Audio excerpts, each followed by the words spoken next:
Hey everyone, welcome back. तो भाई dissolution chapter के नए वीडियोस तुम्हारे सामने आ रहे हैं। ठीक है, अगर तुम्हारे पास पुराने एडिशन की बुक है तो यार फिर तो पूरी प्लेलिस्ट तुम्हारे लिए बनी हुई है, तुम्हारे को कोई चक्कर वाली बात ही है। लेकिन अगर तुम लेटेस्ट एडिशन से टीएस अग्रवाल बुक को सॉल्व कर रहे हो तो उसी के लिए ही मैंने नए वीडियोस बनाए हैं। ठीक है, नंबरिंग का दिक्कत होता है, ठीक है, क्वेश्चन आगे पीछे होते हैं तो दिक्कत आती है पुरानी प्लेलिस्ट से। तो आपने क्या करना है, नए वीडियोस को यूज करना है। ठीक है, अब नए वीडियोस में ना नंबरिंग जो है वो क्वेश्चन नंबर बुक के मत देखना, टाइम स्टैम्प देखना। ठीक है, मैंने जैसे वीडियो लोड करा चैनल तो यार हम लोग पढ़ ये मैंने नया वीडियो लोड करा है। ठीक है, तो आपको कैसे दिखेगा आपकी बुक में, मतलब आपकी फोन में कैसे दिखेगा, नंबरिंग दिखेगी या टाइम स्टैम्प से। ठीक है, क्वेश्चन 2 क्वेश्चन 3 ऐसे करके यहाँ पे टाइम स्टैम्प से तुम्हारे को क्वेश्चन के नंबर्स ढूंढने हैं। ठीक है, क्योंकि मैंने क्या किया यार, पुराने वीडियोस में से पुराने क्वेश्चन उठा लिए, एडिटिंग वगैरह कर लिया, जितने भी नए क्वेश्चन है, जो भी वेरिएशन है, वो मैंने नए सिरे से सॉल्व करके कंबाइन कर दिया। ठीक है, तो पुराने भी वीडियो मतलब पुराने वीडियोस में से मटेरियल उठाया है और फिर जाके नया मटेरियल भी बनाया और ज्वाइन कर दिया, ताकि तुम्हारे को नंबरिंग वाली प्रॉब्लम और डेट्स की प्रॉब्लम और जो भी नई एडजस्टमेंट्स है वो सारी चीजें एडजस्ट हो जाए। तो अब स्टार्ट करेंगे हम आज की क्लास को। Hello everyone, welcome to the channel. तो यार हम लोग पढ़ रहे हैं डिसोल्यूशन चैप्टर पढ़ रहे हैं और इसमें ना आज की क्लास में हमने रियलाइजेशन अकाउंट करना है।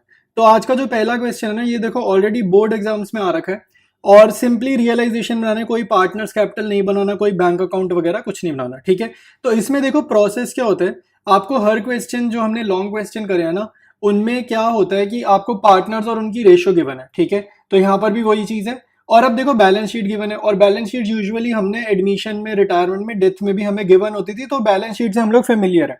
तो बैलेंस शीट में देखो आपको कुछ भी एसेट्स में मुश्किल नहीं दिख रहा। ठीक है, नॉर्मल चीजें दिख रही हैं। ठीक है, सिंपल सिंपल एसेट्स है, मशीनरी, इन्वेस्टमेंट, स्टॉक, डेटर्स और कैश एट बैंक। ठीक है, कैपिटल अकाउंट्स दिख रहे हैं। सी का लोन, सी का लोन इंपॉर्टेंट है, ये पार्टनर का लोन है। ठीक है, सी हमारा पार्टनर है और ये पार्टनर का लोन है। तो पार्टनर का लोन ना रियलाइजेशन में नहीं जाता, पार्टनर का लोन का अकाउंट अलग से बनता है, ये याद रखना। ठीक है, फिर दूसरी जो हमारे को आउटसाइडर लाइबिलिटी गिवन है वो सन्ड्री क्रेडिटर गिवन है और बिल्स पेबल गिवन है। तो ये दो लाइबिलिटीज गिवन है। अब देखो रियलाइजेशन अकाउंट का पर्पस क्या होता है, पर्पस ये होता है कि हम ना सारी एसेट्स, अब बिजनेस बंद हो रहा है ना, डिसोल्यूशन मतलब बिजनेस बंद हो रहा है, तो हम सारी एसेट्स बेचेंगे, सारी लाइबिलिटीज पे ऑफ करेंगे और उसके बाद देखेंगे कितना प्रॉफिट हुआ या कितना लॉस हुआ, और वो प्रॉफिट और लॉस हम पार्टनर्स में बांट देंगे रियलाइजेशन अकाउंट में ओल्ड रेशो में। ठीक है, एक ही रेशो है 3:1:1 जो कि ओल्ड रेशो होगी। तो अब देखते हैं नीचे एडजस्टमेंट्स क्या दे रही है। तो कह रहा है on the above date the firm was dissolved due to certain disagreement among the partners. तो यहां से पता चल रहा है क्वेश्चन हमारा डिसोल्यूशन चैप्टर से आ रहा है। पॉइंट नंबर 1 है machinery of 3 lakh were given to creditors in full settlement of their account and remaining machinery was sold for 10,000। ठीक है, तो हमारे पास क्रेडिटर कितने भाई, देखो क्रेडिटर 1 लाख के हैं, मशीनरी है 3,20,000 की। ठीक है, तो यहां पर कह रहे हैं भाई machinery of 3 lakh were given to creditors in full settlement of their account. तो हमने इनको 3 लाख की मशीनरी दे दी, जबकि क्रेडिटर्स हमारे 1 लाख की थे सिर्फ। ठीक है, तो मतलब हमारे को कहीं ना कहीं देखा जाए तो 2 लाख रुपए का नुकसान है। ठीक है, लेकिन उस लॉस को हमने रिकॉर्ड नहीं करना, क्योंकि हम डिसोल्यूशन चैप्टर कर रहे हैं, तो यहाँ पे लॉस और प्रॉफिट रिकॉर्ड नहीं करना, सिंपली आपको काम करते जाना जो हो रहा है। ठीक है, और रिमेनिंग मशीनरी वो जो 20,000 वाली थी बची हुई, वो कितने में बेच दी, वो बेच दी 10,000 रुपए में। ठीक है, तो वो हमने बेच दी 10,000 में। तो अब एक तो आपको ये समझना है, ये जो हमने मशीनरी दी है ना क्रेडिटर्स को, इसकी हम जर्नल क्या करते थे, नो एंट्री करते थे। आपको याद होगा जर्नल क्या करते थे, नो एंट्री। तो यहां पर भी हमने उस चीज को ना पैसा मिलेगा ना पैसा देंगे, उस चीज को मेंशन हम नहीं करेंगे। हमें रिमेनिंग पोर्शन की एंट्री करनी है, ये 10,000 वाले पोर्शन की हमें एंट्री करनी है। नेक्स्ट है इन्वेस्टमेंट्स रियलाइज्ड 2,90,000। तो आपको इन्वेस्टमेंट 3 लाख की गिवन है, 2,90,000 मिला। यहाँ भी 10,000 का लॉस है, लेकिन ये लॉस हमें कहीं नहीं शो करना। ठीक है, 3 लाख की चीज है, 290 में बेची है, तो 10,000 का नुकसान है, ये हमें कहीं पर भी शो नहीं करना। फिर कह रहे स्टॉक वॉज सोल्ड फॉर 1,80,000। यहाँ पर भी देखो स्टॉक में भी 20,000 का लॉस है, ये भी कहीं पर भी शो नहीं करते। Debtors for 20,000 proved bad. इसका मीनिंग ये है भाई, इसका मीनिंग ये कि 1 लाख रुपए मिलने थे, कितने पैसे मिले होंगे, 80,000 मिले होंगे। 1 लाख रुपए लोगों से मांग रहे थे हम, 20,000 की तो बैड डेट्स हो गए, तो मिलेंगे कितने, 20,000 मिलेंगे। फिर रियलाइजेशन एक्सपेंसेस है, ये हम भेज देंगे रियलाइजेशन में 2 कैश या 2 बैंक करके। ठीक है, मेरी बात सुनो, 2 कैश करें या 2 बैंक करें, आपको क्वेश्चन में देखो बैंक अकाउंट गिवन है, तो हम लोग बैंक अकाउंट को ही प्रेफर करेंगे क्वेश्चन में हर जगह। ठीक है, रियलाइजेशन में हर जगह हम लोग बैंक अकाउंट को प्रेफर करेंगे। तो स्टार्ट करते हैं इसके सोल्यूशन को। रियलाइजेशन अकाउंट का फॉर्मेट बना दिया, सिंपल से ही फॉर्मेट है, पर्टिकुलर्स अमाउंट, ठीक है। अब डेबिट साइड में याद रखना आपको ना, क्वेश्चन में जो बैलेंस शीट गिवन है ना, वहां से सन्ड्री एसेट्स कॉपी करनी होती है, और क्रेडिट साइड में आपको जितनी भी लाइबिलिटीज गिवन है, आउटसाइडर लाइबिलिटीज, ठीक है, पार्टनर का लोन छोड़ देना, कैपिटल अकाउंट छोड़ देना, उन सबको आपने बची कुची लाइबिलिटीज को यहाँ क्रेडिट में लिखना है। तो पहले मैं एसेट्स लिख देता हूं। तो मेरे को एसेट्स गिवन है मशीनरी, ठीक है, 3,20,000, जस्ट कॉपी कर रहा हूं क्वेश्चन की बैलेंस शीट से, ठीक है। इन्वेस्टमेंट्स गिवन है, स्टॉक गिवन है, डेटर्स गिवन है, ठीक है। इनकी अमाउंट देख लेते हैं, 3 लाख, 2 लाख और 1 लाख। कैश एट बैंक मत लिखना, कैश एट बैंक तो ऑलरेडी लिक्विड फॉर्म में है ना, हमें तो ये एसेट्स बेच के पैसा इकट्ठा करना है, तो बैंक मत लिखना, बैंक तो ऑलरेडी पैसे की फॉर्म में, उसको क्या बेचोगे, ठीक है। तो ये 3,25,16 और 9,20,000 हो जाएगा सन्ड्री एसेट्स का, इन सभी आइटम्स का टोटल। लाइबिलिटीज में देखते हैं, दो ही है हमारे पास, सन्ड्री क्रेडिटर्स और दूसरा बिल्स पेबल, ठीक है। Sundry creditors 1 lakh, bills payable 2 lakh, ये टोटल करने पे आ गया 3 लाख रुपीज, ठीक है। आप लोगों ने ये एल नहीं लिखना, ये मैं शॉर्ट में लिख देता हूं, आप लोगों ने प्रॉपर ऐसे ही लिखना, जीरोस वाले तरीके से, ठीक है। तो ये लाइबिलिटी लिख दी। अब हमारे को देखो एजम्पशन मैं बता देता हूँ, एक ना एजम्पशन ये होती है, मान लो क्वेश्चन साइलेंट है, मान लो कोई एडजस्टमेंट ना हो, तो क्या करोगे, ये सन्ड्री क्रेडिटर आप यहाँ पर लिखोगे, ये हम पे ऑफ करेंगे ना, इनको कर्जा चुकाना है, क्रेडिटर्स को पैसे देने, बिल्स पेबल के पैसे देने, इनको कर्जा चुकाना है, तो यहाँ लिखना टू बैंक अकाउंट, और सन्ड्री क्रेडिटर को आप 1 लाख दे देना, बिल्स पेबल वालों को 2 लाख दे देना, ठीक है, अगर क्वेश्चन कुछ नहीं कहता। और सिमिलरली यहां पर हम लिखेंगे बाय बैंक, यहां पर हम लिखेंगे बाय बैंक अकाउंट, और जब आप यहाँ पे बाय बैंक अकाउंट लिखोगे तो जितनी मशीनरीज हैं, मशीनरी, इन्वेस्टमेंट, स्टॉक, डेटर, सबको बुक वैल्यू पे ही रियलाइज करा देना। रियलाइज कराना मतलब कितने पैसे हमें रिसीव हुए, बुक वैल्यू पे, ठीक है, अगर क्वेश्चन साइलेंट है तो। ये एक एजम्पशन रहती है रियलाइजेशन के क्वेश्चंस में। तो सबसे पहले हम यहाँ पे लिखेंगे बाय बैंक। बाय बैंक का देखो जर्नल क्या बन रहा है यहाँ पे, bank account debited to realisation, यानी कि कितना पैसा रिसीव हुआ। पैसा रिसीव कब होगा, जब हम इन एसेट्स को बेचेंगे, ठीक है। तो मैं 1 मिनट मशीनरी वाली एडजस्टमेंट को 2 मिनट के लिए इग्नोर कर रहा हूँ, इग्नोर नहीं करना, जस्ट समझने के लिए 1 मिनट के लिए इग्नोर करते हैं, पहले बाकी काम कर लेते हैं, ठीक है। तो इन्वेस्टमेंट्स बेचकर कितना पैसा आ रहा है, 2,90,000 आ रहा है, ठीक है। और स्टॉक बेचकर कितना पैसा आ रहा है, स्टॉक बेचकर आ रहा है 1,80,000 आ रहा है, ठीक है। तो इन्वेस्टमेंट स्टॉक हो गया। डेटर्स बेचकर, डेटर्स से पैसा कितना आ रहा है हमारे पास, बेचा नहीं है, डेटर से पैसे मांगे, तो 20,000 के हमारे बैड डेट हो गए, 1 लाख के थे तो 80,000 आ रहे हैं, ठीक है। तो इन्वेस्टमेंट हो गया, स्टॉक हो गया, डेटर्स हो गया, ठीक है। मशीनरी का हम देखते हैं क्या करना है, मशीनरी का देखते हैं क्या करना है। और इससे पहले हम जरा इधर आते हैं पेमेंट वाली साइड। तो सन्ड्री क्रेडिटर को 2 मिनट इग्नोर करेंगे, क्योंकि सन्ड्री क्रेडिटर और मशीनरी की एडजस्टमेंट है, नो एंट्री वाली एडजस्टमेंट है। बिल्स पेबल के अगेंस्ट में कुछ नहीं लिख रहा, तो बिल्स पेबल के अगेंस्ट में मान के चलो जितना हमें पे करना था उतना ही हमने पे करा है, ठीक है। और साथ साथ रियलाइजेशन एक्सपेंसेस आपको गिवन है लास्ट पॉइंट में 10,000, तो वो भी बैंक के नीचे ही आएंगे, तो वो भी हमने यहाँ पे 10,000 लिख दिया, ठीक है। अब जरा हम समझते हैं क्रेडिटर्स वाला पॉइंट। अब देखो मशीनरी हमारे पास कितने की थी, मशीनरी हमारे पास थी 3,20,000 की, और क्रेडिटर्स हमारे पास कितने के थे, 1 लाख के थे। तो उसने क्या किया, मशीनरी और क्रेडिटर्स आपस में सेट ऑफ करें, ठीक है। मशीनरी और क्रेडिटर्स आपस में सेट ऑफ करें, इसका मतलब ये क्रेडिटर्स को ना पैसे नहीं दिए, पैसे की जगह हमने उनको क्या दे दी, मशीनरी दे दी, ठीक है। तो 3 लाख की मशीनरी दे दी और कर्जा हमने 1 लाख का चुकाया, तो मतलब यहाँ पे देखो समझदारी देखो, 2 लाख का तो नुकसान किया फर्म ने। अब क्यों किया उसका तो कोई रीजन पता नहीं है, लेकिन यहाँ पे फर्म ने 2 लाख का नुकसान कर दिया, तो वो नुकसान हमें डिसोल्यूशन में लिखना नहीं होता। तो आपको ये समझना, जब भी एसेट से लाइबिलिटी, मशीनरी हमारी एसेट है, एसेट से लाइबिलिटी एडजस्ट होती है तो उसकी होती है नो एंट्री। तो इतने पोर्शन का तो कुछ नहीं रिकॉर्ड करेंगे हम लोग, इतने पोर्शन का कुछ रिकॉर्ड नहीं करेंगे। आपको ये समझना है टोटल मशीनरी 3,20,000 की, 3 लाख की ये ले गए, तो रिमेनिंग मशीनरी कितने की है, 20,000 की, ये हमारी है रिमेनिंग मशीनरी, ठीक है। रिमेनिंग मशीनरी कितने की, 20,000 की, और ये बेची गई है, क्वेश्चन में आपको गिवन है, इसको हमने कितने में बेचा है, 10,000 में। तो सिर्फ इसकी एंट्री करेंगे, ये जो 10,000 में बेची है सिर्फ इसकी एंट्री करेंगे। और यहाँ भी हमने 20,000 की चीज 10,000 में बेची, यहाँ भी 10,000 का नुकसान से है, तो उस नुकसान को कहीं नहीं लिखते, ठीक है। ये चीज आपको याद रखनी है। तो यहां पर मशीनरी के सामने लिख दो 10,000, ठीक है, यहां पर मशीनरी के सामने लिख दिया 10,000। अब जस्ट क्या करेंगे, सारा काम हमने कर लिया, अब जस्ट टोटल करते हैं, ठीक है। तो पहले एक बार इन चारों को टोटल कर लेते हैं, ये कितना आ रहा है, तो ये 80 और 10 90, तो ये 270 और 290 कितना हो गया भाई, 270 और 290 के 5,60,000, ठीक है, 5,60,000। अब आप देखो ये 5,60,000 और ये 3, तो ये तो 8,60,000 है, और ये साइड बड़ी है, तो मतलब डेबिट साइड बड़ी है, तो डेबिट साइड बड़ी होने का क्या मतलब हुआ, लॉस हो सकता है क्वेश्चन में। तो बड़ी साइड का टोटल पहले करते हैं, ठीक है। तो बड़ी साइड का टोटल किया तो ये आपका कितना आ रहा है, 9 और 2 11,30,000 आ रहा है डेबिट का टोटल, ठीक है। तो यहाँ पर मैं थोड़ा सा और ऊपर कर देता हूँ, ठीक है, ताकि दिख जाए। तो 11,30,000 बड़ी साइड का टोटल कॉपी करेंगे, जैसे लेजर करते आए हैं वैसे ही करना है यहाँ पे।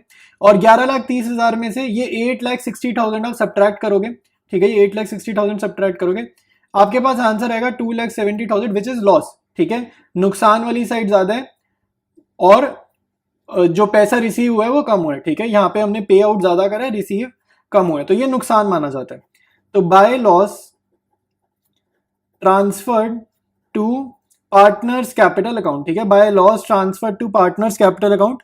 और यहाँ पे आपके पास क्या नाम गिवन है, सी डी और ई, सी डी और ई, और 2,70,000 इनकी पीएसआर आपको गिवन है 311। तो 311 में जरा बांटते हैं 2,70,000 को और देखते हैं क्या अमाउंट आएगा। तो 311 में आप बांटोगे तो डी और ई को तो आ जाएगा 54,000 ईच, ठीक है, 54,000 ईच, और इसको आ जाएगा, सी को आ जाएगा 1,62,000, ठीक है। तो ये आपके सामने रियलाइजेशन अकाउंट है, ठीक है। तो ऊपर का देखो, ऊपर का सारा दिख रहा है, सिर्फ वो पर्टिकुलर्स वाली लाइन नहीं दिख रही, बाकी आपको रियलाइजेशन अकाउंट पूरा ही दिख रहा है। तो ये अपना डन है क्वेश्चन। अब स्टार्ट करते हैं नेक्स्ट क्वेश्चन। तो नेक्स्ट क्वेश्चन डिस्कस करेंगे, ये रमेश उमेश वाला क्वेश्चन है। यहाँ पे बोल रहे हैं फर्स्ट लाइन में, रमेश उमेश वर partners in a firm sharing profits in the ratio of their Capitals. तो इनकी कैपिटल क्या है भाई, नीचे देखो 7 लाख 3 लाख, तो रेशियो क्या आ गई यहाँ पे हमारे को समझ में आ गया 7:3। तो पीएसआर कितनी हो गई, 7:3। इनको एडजस्ट करोगे आपको मिल जाएगी, ये 0 से 0 कटेंगे ना, तो 7:3 आ जाएगा। अच्छा, लाइबिलिटीज में देखो क्रेडिटर्स गिवन है, वर्कमैन कंपनसेशन रिजर्व है, जनरल रिजर्व है, करंट अकाउंट भी दिख रहा है, ठीक है। और एसेट्स में देखो, एसेट्स में आपको यहाँ पे उमेश का करंट अकाउंट दिख रहा है। तो काफी सारी चीजें हैं, ठीक है। जनरल रिजर्व आपका वैसे यूजुअली तो बढ़ जाता है पार्टनर्स में, और वर्कमैन कंपनसेशन भी कुछ एडजस्टमेंट ना हो तो बढ़ जाता है, ठीक है। इसके वजह से डिफरेंट डिफरेंट केसेस होते हैं, अकॉर्डिंगली हम लोग इसका वर्कमैन कंपनसेशन रिजर्व का ना डिसोल्यूशन में ट्रीटमेंट करते हैं। तो हमारे क्वेश्चन में देखते हैं इसको कैसे करना है। तो देखो भाई, पहले the firm was dissolved, Ramesh took 50% of stock at 10,000 less than the book value. तो रमेश कितना ले गया, आधा स्टॉक ले गया। तो स्टॉक है कितना, स्टॉक है 1,30,000, तो इसका आधा कितना हो गया भाई, इसका आधा हो गया 65,000। तो 65,000 रुपीज का स्टॉक ले गया और 10,000 कम वैल्यूएशन पे लेकर गया, ठीक है। तो यानी कि कितने पैसों में उसने स्टॉक को ले लिया, ठीक है, रमेश ने कितने पैसों में स्टॉक को ले लिया। तो यहां हम कैलकुलेट कर लेते हैं। तो 65,000 का था, उसमें से उसने 10,000 उसकी वैल्यू कम लगाई है, तो यानी कि उसने स्टॉक की वैल्यू लगा ली है 55,000 रुपीज, ठीक है। तो अगर फर्म ये स्टॉक बाहर बेचती तो पैसा मिलता, लेकिन पैसा नहीं मिला अब, क्योंकि अब ये स्टॉक तो रमेश ले गया, रमेश हमारा पार्टनर है। तो हम क्या करेंगे, फर्म अपना नुकसान नहीं करेगी कि पार्टनर को फ्री में नहीं देंगे, पार्टनर से 55,000 रिकवर करेंगे उसकी कैपिटल अकाउंट को कम करके, ठीक है। ऐसे रिकवरी करते हैं पार्टनर से उसकी कैपिटल अकाउंट से, कभी भी पार्टनर से कैश या बैंक वाला ट्रीटमेंट नहीं करते, उसकी कैपिटल ऊपर नीचे करते हैं। नेक्स्ट है furniture was taken by Umesh for 50,000। तो फर्नीचर 2 लाख का तो गिवन है, furniture was taken by Umesh for 50,000, भाई ये तो 50,000 में ही फर्नीचर ले गया, तो सेम ट्रीटमेंट करेंगे, इससे 50,000 रुपए रिकवर करेंगे।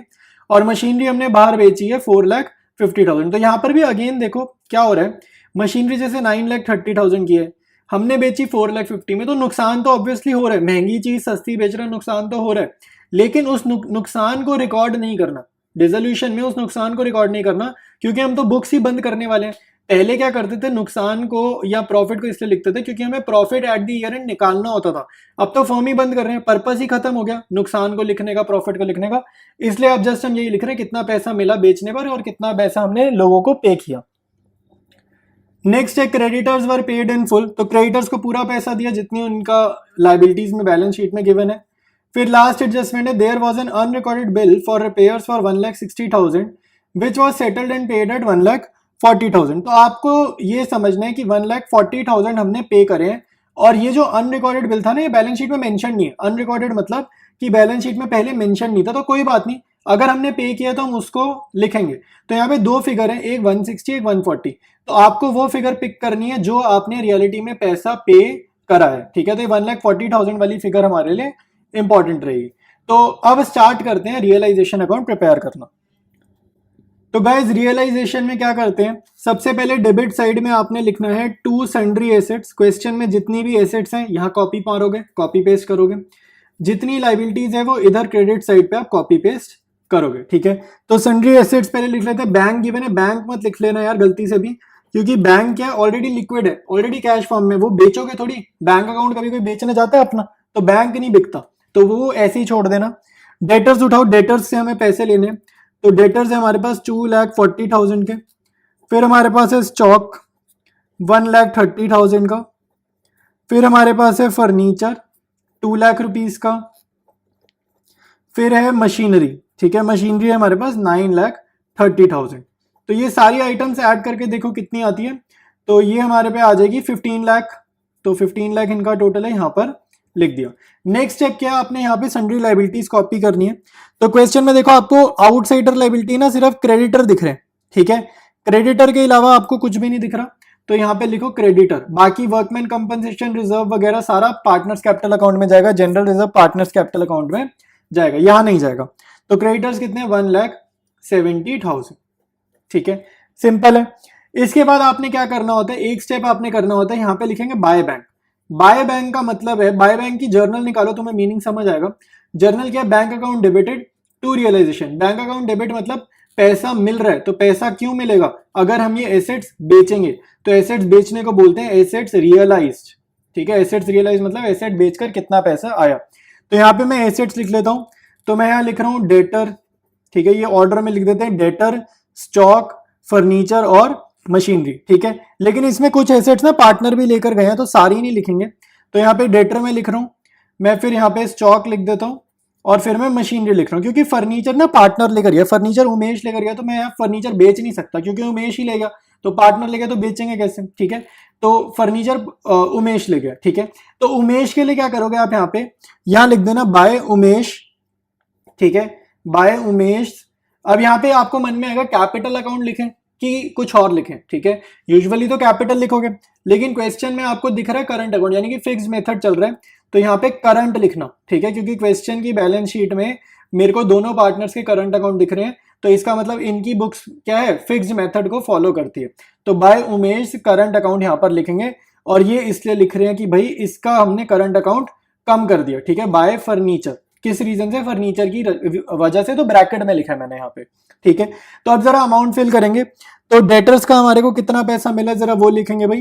तो डेटर आपके 2,40,000 के गिवन है, यहाँ पे देखो 2,40,000 के गिवन है, कोई एडजस्टमेंट नहीं है, सेम यहाँ पे 2,40,000 लिख देंगे, ठीक है। स्टॉक के बारे में आपको कुछ एडजस्टमेंट है, ठीक है, स्टॉक के बारे में एडजस्टमेंट गिवन है। स्टॉक का देखो कैसे ट्रीटमेंट होगा, स्टॉक समझते हैं, स्टॉक का समझो भाई।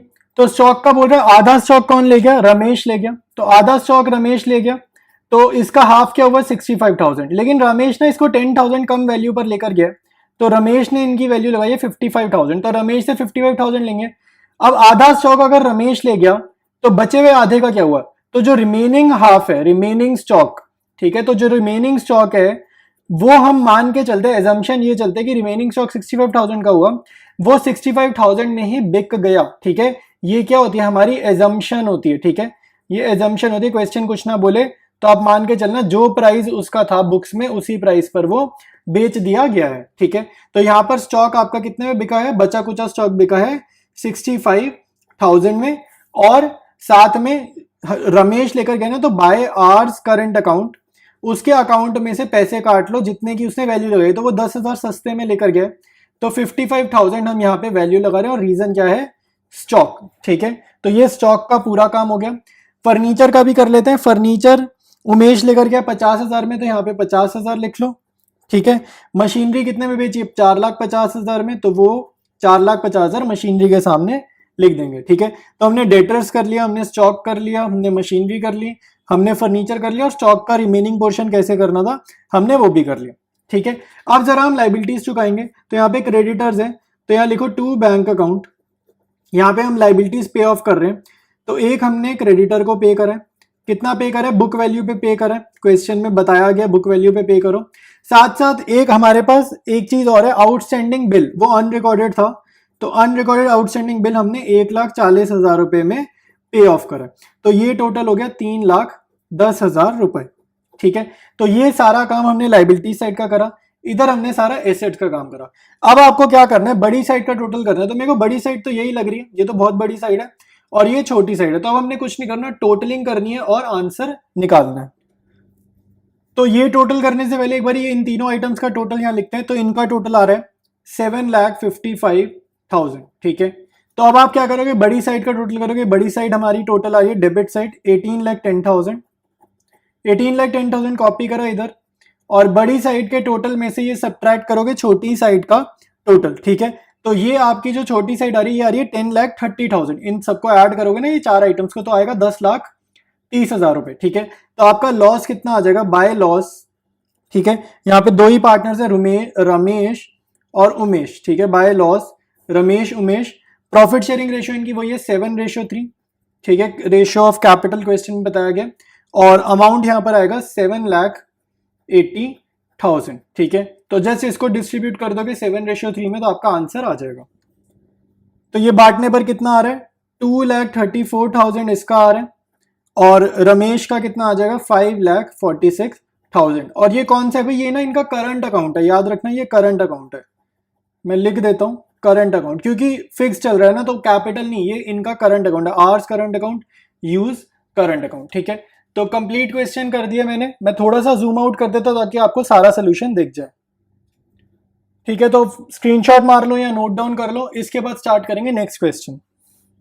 नेक्स्ट क्वेश्चन देखेंगे, प्रदीप और परेश वाला क्वेश्चन है, ये अच्छा क्वेश्चन है। ठीक है, अगर आप खुद से अटेम्प्ट करोगे ना तो चांसेस है कहीं ना कहीं गलती हो जाती है, तो अच्छा क्वेश्चन है, एक बार ये ट्राई जरूर करना ताकि पता चले कहाँ मिस्टेक हो रही है। ठीक है, और अगर कर ले तो पूरा क्वेश्चन फिर तो बहुत ही अच्छी बात है।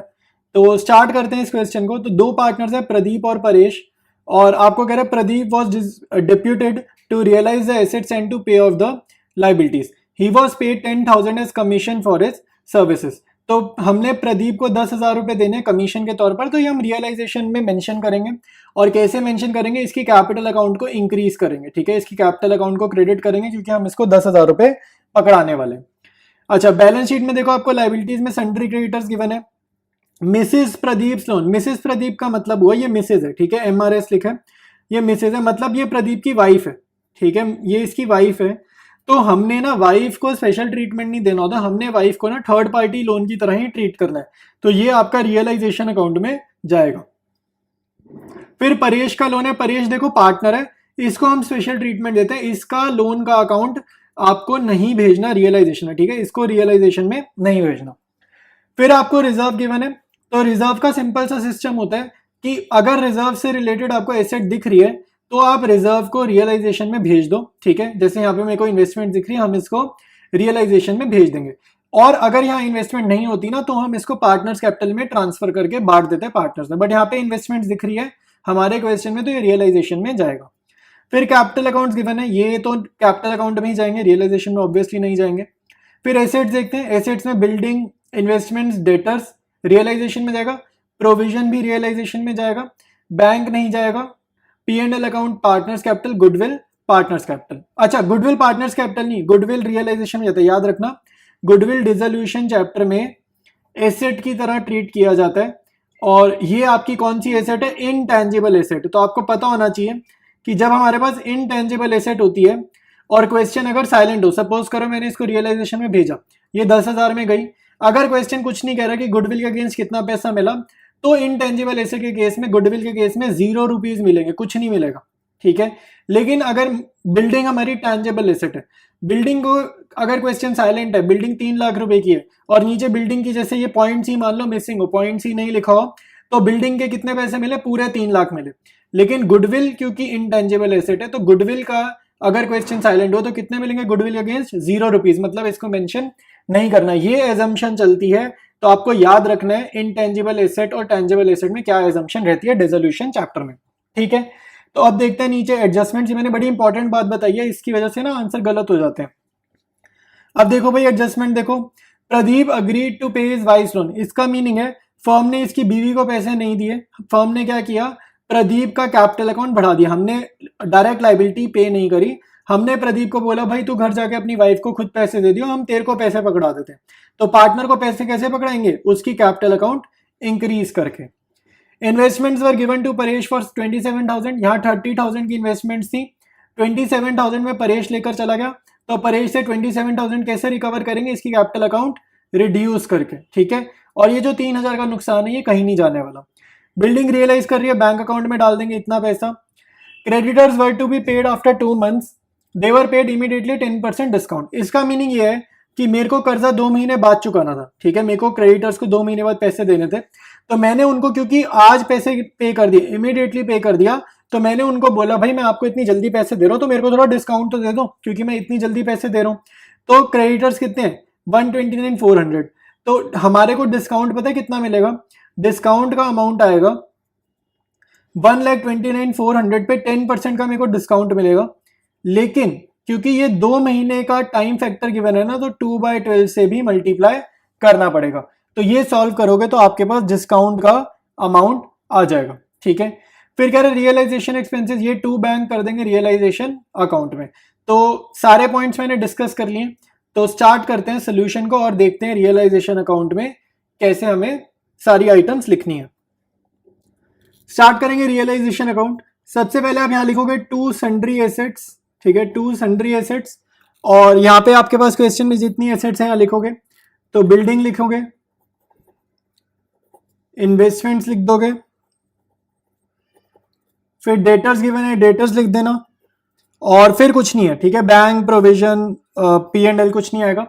तो इनकी वैल्यूज लिख लेते हैं। बिल्डिंग हमारे पास है 3 लाख, इन्वेस्टमेंट गिवन है 30K, डेटर्स गिवन है 71,400 रुपीज, ठीक है। तो ये सारी आइटम्स लिख लेते हैं, तो ये आ जाएगा आपके पास 4,01,400, ठीक है। इन तीनों को मैंने ऐड करा, तो 3,71,000 में 30 ऐड करें, 4,01,400 आ जाएगा, ठीक है। इधर मैं लिखूंगा बाय सन्ड्री लाइबिलिटीज, तो बाय सन्ड्री लाइबिलिटीज में क्या आएगा, sundry creditors, Mrs Pradeep loan, Mrs Pradeep loan मैंने आपको बताया थर्ड पार्टी लोन माना जाएगा, ठीक है। तो यहाँ पे अमाउंट लिखो 1,29,400, मिसेस प्रदीप लोन 40K, और उसके बाद यहाँ पे मैं इन्वेस्टमेंट फ्लक्चुएशन रिजर्व लिखूंगा, क्योंकि इन्वेस्टमेंट्स यहाँ पे गिवन है, तो इन्वेस्टमेंट फ्लक्चुएशन रिजर्व भी मैं यहाँ पर लिख देता हूँ। तो ये कितना है भाई, ये है 8,000। अच्छा मैंने परेश का लोन लिख दिया भाई, गलती हो गई, नहीं ठीक किया, ठीक किया। मिसेस प्रदीप लोन ही हमारे पास 40K है, परेश का लोन 24 है। IFR 8 बिल्कुल ठीक लिखे, कोई दिक्कत नहीं है, ठीक है। तो ये सारी आइटम्स ऐड कर लेते हैं और जरा हम यहाँ पर लिखते हैं। तो ये 400, तो ये हमारा ऐड करने पे, तीनों को ऐड करने पे आ रहा है 1,77,400 रुपीज। इसके बाद क्या करना है, इसके बाद आपको नॉर्मल देखना है कि भाई किस एसेट को बेचकर कितना पैसा आया, और यहाँ पर ना एक गुडविल भी लिख लो, गुडविल भी लिख लेते हैं। गुडविल मैंने आपको बताया कि यहाँ पर आता है इनटेंजिबल एसेट है, लेकिन हमें मेंशन जरूर करना है, ठीक है। गुडविल यहाँ पे मेंशन जरूर करना, तो मैंने अलग से करा, ऊपर जैसे नहीं लिखा ना तो अलग से लिख दिया, कोई दिक्कत नहीं है, ठीक है। तो इतना काम करा। अब आप सबसे पहले ना ये एसेट्स को बेचो, तो यहाँ पे लिखोगे आप बाय बैंक अकाउंट, ठीक है। जितनी हमारे पास एसेट्स हैं इनको हम बेचेंगे, तो यहाँ लिखेंगे बाय बैंक अकाउंट, ठीक है। तो यहाँ मैं डेटर को लिख रहा हूँ, तो डेटर रिलेटेड कोई इन्फो है या नहीं है, ठीक है। तो डेटर रिलेटेड कोई इन्फो नहीं है, तो ये बुक वैल्यू पे जाएगा, तो 71,400 आएगा, ठीक है। तो ये मैं बाहर ही लिख देता हूँ, कोई इशू नहीं है, अंदर लिखो बाहर लिखो एक ही बात है। फिर मैं लिख रहा हूँ बिल्डिंग, तो बिल्डिंग रिलेटेड तो क्वेश्चन में एडजस्टमेंट है कि ये कितने में बेची जाएगी, 3,50,000 में बेची जाएगी, तो ये मैंने यहाँ लिख दिया। उसके बाद हमारे पास क्या है, इन्वेस्टमेंट्स, ठीक है। इन्वेस्टमेंट्स हमने क्या किया, परेश को दिया, तो इन्वेस्टमेंट के लिए मैं यहाँ लिख देता हूँ by P's capital account, P नहीं है ये परेश है, PAR लिख दिया, परेश कैपिटल अकाउंट, और यहाँ ब्रैकेट में लिख रहा हूँ इन्वेस्टमेंट्स, और ये लेकर जा रहा है 27,000 में, ठीक है। बेच नहीं रहे इसको, बेचते तो यहाँ पर इसमें आता बाय बैंक की हेडिंग के नीचे, ये परेश लेकर जा रहे हैं, तो यहाँ पे परेश के कैपिटल अकाउंट से हम पैसे निकाल लेंगे, ठीक है। तो हमने बिल्डिंग का हिसाब किताब कर दिया, डेटर का कर दिया, इन्वेस्टमेंट का कर दिया। गुडविल के बारे में कोई इन्फो नहीं है, तो यहाँ बाय बैंक में गुडविल मत लिखना, और अलग से भी कहीं पर कुछ नहीं लिखेंगे, ठीक है। इतना काम आया समझ में। अब आप देखो जरा, हम देखते हैं लाइबिलिटीज, ठीक है। अभी क्या पता हमारा यहाँ कुछ रह गया हो, पहले जितना समझ आ रहा है ना मैं उतना कर रहा हूँ, जो मेरे को समझ में आ रहा है उतना कर रहा हूँ, फिर एक बार एडजस्टमेंट देखेंगे, अगर कुछ रह गया होगा तो वो भी करेंगे, ठीक है। तो अब ये लाइबिलिटीज पे ऑफ करेंगे, तो यहाँ पर मैं लिख रहा हूँ to bank account, to bank account. सबसे पहले हम करेंगे मिसिज पीज लोन लिख लेते हैं। मिसिज पीज लोन नहीं करेंगे बैंक में, वो तो परेश ले गया, ठीक है, इसका पति ले गया ना, प्रदीप ले गया, सॉरी। तो यहाँ लिखते हैं टू प्रदीप्स कैपिटल अकाउंट, ठीक है, टू प्रदीप्स कैपिटल अकाउंट। और ये इसकी वाइफ का लोन, ये इसको हम दे देंगे। वाइफ के लोन के हम पैसे वाइफ को नहीं पकड़ा रहे, उसके हस्बैंड को पकड़ा रहे हैं, ठीक है। तो कितने का लोन था भाई, 40K का लोन था, तो 40K यहाँ पर आ जाएंगे, ठीक है। अच्छा, अब क्रेडिटर्स का अमाउंट तो हमारे को वर्किंग नोट में एक बार ही समझना पड़ेगा, तो उसके बाद ही हम क्रेडिटर्स का अमाउंट निकालेंगे। तो इसको 1 मिनट होल्ड पे डालते हैं, ठीक है। ऊपर देखो 10,000 रुपये वाली कमीशन देनी है प्रदीप को, तो प्रदीप को 10,000 की कमीशन देंगे। तो दोबारा से लिखेंगे टू प्रदीप्स कैपिटल अकाउंट, ठीक है। तो ये हमने दे दी कमीशन 10,000 रुपये की, ठीक है। तो ये कमीशन दे दी। अच्छा, कमीशन दे दी, वाइफ लोन कर लिया, क्रेडिटर्स होल्ड पे रखा हुआ है, ये अभी करते हैं, ठीक है। लास्ट पॉइंट देखो रियलाइजेशन एक्सपेंसेस वाला, ठीक है। तो वो मैं यहाँ लिख देता हूँ, इसी बैंक की हेडिंग के साथ लिख देता हूँ, रियलाइजेशन एक्सपेंसेस 2500, ठीक है। तो ये हमने यहाँ पर लिख दिया। आप जरा क्रेडिटर्स का वर्किंग नोट में समझते हैं और फिर क्रेडिटर्स का भी अमाउंट हम लिख देंगे। देखो भाई, टोटल क्रेडिटर्स इतने थे, इतना पैसा देना था, तो उसने बोला आपको 10% डिस्काउंट मिल रहा है, तो 10/100 किया। और क्योंकि 2 महीने पहले पे कर रहे हैं हम, तो 2/12 टाइम फैक्टर से मल्टीप्लाई करो। ये सॉल्व करके आएगा 2156.67। तो ये 0.6 है, अप्रोक्सीमेट करो। जब भी 0.5 या 0.6 0.7 हो तो आपको अप्रोक्सीमेशन अपना एक नंबर आगे कर देना, ठीक है। तो ये 2156 है, इसको कर देंगे 2157, ठीक है। तो इतने रुपीस का हमारे को क्या मिल गया, डिस्काउंट मिल गया। तो इतने पैसे देने थे, इतने का डिस्काउंट मिल गया। तो अब हम पे कितना करने वाले हैं, हम पे करेंगे 1,29,400 में से माइनस करेंगे 2157, तो हमारा आंसर आएगा 1,27,243। ये हम एक्चुअली में पे करने वाले हैं, और ये जो अमाउंट है यही आपका जाएगा रियलाइजेशन अकाउंट में। तो यहाँ क्रेडिटर्स के सामने आपका जाएगा 1,27,243। तो ये वो अमाउंट है जो हम एक्चुअली में पे कर रहे हैं, इसलिए टू बैंक वाली हेडिंग के नीचे आया है। तो रियलाइजेशन अकाउंट हमारा रेडी है, ठीक है। टोटल करने से पहले ना एक चीज हम अभी भी करनी रह चुकी है, तो वो हम कंप्लीट करते हैं और उसके बाद हम टोटलिंग वगैरह करेंगे, ठीक है। तो यहाँ पे देखो सन्ड्री लाइबिलिटीज जब हमने लिखी ना, तो हमने लाइबिलिटी साइड देखकर लिखी, लेकिन एसेट साइड में आप क्वेश्चन की बैलेंस शीट में देखो डेटर्स के नीचे आपको प्रोविजन गिवन है, तो वो प्रोविजन भी आपको मेंशन करना है। अब यहाँ पे तो हो चुके हैं। अब अगर आप एग्जाम में भी ऐसे कर दो, आपने क्या करना है, अलग से यहाँ पे लिख देना by provision for doubtful dates, ठीक है, यहाँ अलग से लिख देना। और क्वेश्चन की बैलेंस शीट से उठाकर लिखा 4,000 रुपए, ठीक है। तो ऐसे लिख देना अगर आपका रह जाए तो। अब आपको बड़ी साइड का टोटल करना है, सारी चीजें हमने कर ली है। तो बड़ी साइड का टोटल मतलब क्रेडिट साइड का टोटल पहले करते हैं, ये साइड बड़ी आने वाली है। तो क्रेडिट साइड का टोटल किया, ये मैं यहाँ लिख देता हूँ, ठीक है। तो क्रेडिट साइड का टोटल आपका आ रहा है 6,29,800। तो क्रेडिट साइड का टोटल मैंने यहाँ पर लिखा 6,29,800। तो इसमें से ये सारी आइटम्स को मैं सब्ट्रैक्ट कर दूंगा, तो मेरा आंसर आ जाएगा। और मेरा आंसर क्या आएगा, टू गेन, ठीक है, to gain transfer to partners capital account. तो यहाँ पे दो ही पार्टनर्स हैं, प्रदीप और परेश, ठीक है, ये दो ही पार्टनर्स हैं। और रेशो क्या आएगी भाई, रेशो निकालने से पहले एक बार प्रॉफिट का अमाउंट लिख लेते हैं। प्रॉफिट आएगा 38,657। तो आपके पास अब लास्ट में देखो एक दिक्कत ये आ गई, जो प्रॉफिट है हमारा ये कितना है 38,657। तो इसको जब आप बांटोगे ना 38 से, ये इक्वल रेशियो में बटेगा ना 1:1 में, क्योंकि क्वेश्चन साइलेंट है। तो जब यहाँ मैं इसको रफ में यहीं बांट देता हूँ, तो 38,657 को जब मैं करूंगा डिवाइड बाय 2, तो ये मेरा सॉल्व करने बैठ रहा है 19,328.5। तो यहाँ पे दिक्कत ये ना 0.5 आ गया। तो 0.5 आ गया ना, तो दिक्कत ये है कि 0.5 में लिखते नहीं है, अकाउंट्स में पॉइंट्स में लिखना नहीं है। तो आपने क्या करना है, पॉइंट्स को अवॉइड करना है। एक को दे देना 19,328, तो प्रदीप को जैसे 1 रुपया कम, आधा पैसा कम आ गया, और दूसरे पार्टनर को उतना ही एक्स्ट्रा दे देना, तो 19,329। तो एक को देखो 0.5 कम करा है, दूसरे पार्टनर में 0.5 बढ़ा दिए, ठीक है। तो इस वे से आप अपना प्रॉफिट बांट देना अगर डेसिमल में जा रहा है तो आपका एग्जैक्ट प्रॉफिट ये हो जाएगा 19,328 प्रदीप को, 19,329 परेश को, ठीक है। तो ये हमारा कंप्लीट सोल्यूशन है। तो आज की क्लास में क्वेश्चन कर रहे हैं, नॉर्मल क्वेश्चन है, रियलाइजेशन अकाउंट वाला ही क्वेश्चन है, सिंपल है, ठीक है। तो बैलेंस शीट थोड़ी सी बड़ी लग रही है, तो एक बार डिस्कस करते हैं और देखते हैं इसमें क्या क्या हमारे को करना है। तो दो पार्टनर्स है ए और के, और इनका रेशो देखो आपको ऊपर गिवन है 3:2। फिर कह रहे हैं ऑन 31 मार्च, तो आपको बैलेंस शीट गिवन है, ठीक है। तो बैलेंस शीट में ध्यान से देखो, आपको यहाँ पे ढूंढनी है, चीजें ढूंढनी है, क्या क्या चीजें दिख रही हैं। तो एक एम्प्लॉयज प्रोविडेंट फंड गिवन है, ये ना लाइबिलिटी ही होता है, नॉर्मल लाइबिलिटी होता है। तो एम्प्लॉयज प्रोविडेंट फंड को ना आपने नॉर्मल रियलाइजेशन में ही भेजना है, ठीक है। इसको पार्टनर्स कैपिटल में नहीं भेजना, मैंने क्रॉस इसलिए लगाया क्योंकि बच्चे इसको ना पार्टनर्स कैपिटल में भेज देते हैं। तो पार्टनर्स कैपिटल में नहीं भेजना, इसको नॉर्मल रियलाइजेशन में ही भेजना है और नॉर्मल ट्रीटमेंट ही करना है जैसे आप एनी अदर लाइबिलिटी का करते हो, ठीक है। फिर है मिसेज आशीष लोन, ये मिसेज है, ठीक है। तो मिसेज का मतलब हो गया जो हमारा पार्टनर आशीष है उसकी ये वाइफ है, तो ये उसकी वाइफ है, तो ये एनी थर्ड पार्टी लोन की तरह ही ट्रीट होगा, तो ये भी आपने रियलाइजेशन में ही भेजना है, ठीक है। फिर गिवन है कनव का लोन, कनव हमारा पार्टनर है, तो ये रियलाइजेशन में मत भेजना, ठीक है, इसको रियलाइजेशन में नहीं भेजेंगे, इसका लोन अकाउंट अलग से चलेगा। फिर आपको गिवन है workman compensation fund, workman compensation fund की अगर एडजस्टमेंट नहीं है, क्लेम नहीं है, तो ये जाएगा पार्टनर्स कैपिटल अकाउंट में। बाकी हम देखते हैं कि इसमें क्वेश्चन में एडजस्टमेंट है या नहीं है, बट अगर एडजस्टमेंट नहीं है तो ये रियलाइजेशन में नहीं जाएगा। इन्वेस्टमेंट फ्लक्चुएशन रिजर्व आपका जाएगा रियलाइजेशन में, क्योंकि देखो राइट साइड पे मुझे इन्वेस्टमेंट दिख रही है, तो एसेट दिख रही है, उससे रिलेटेड उसका रिजर्व दिख रहा है, तो ऐसे केस में हम इन्वेस्टमेंट फ्लक्चुएशन रिजर्व को रियलाइजेशन में भेजेंगे, क्योंकि उसी से रिलेटेड उसकी एसेट भी दिख रही है, ठीक है। कैपिटल अकाउंट तो कैपिटल में ही जाएगा।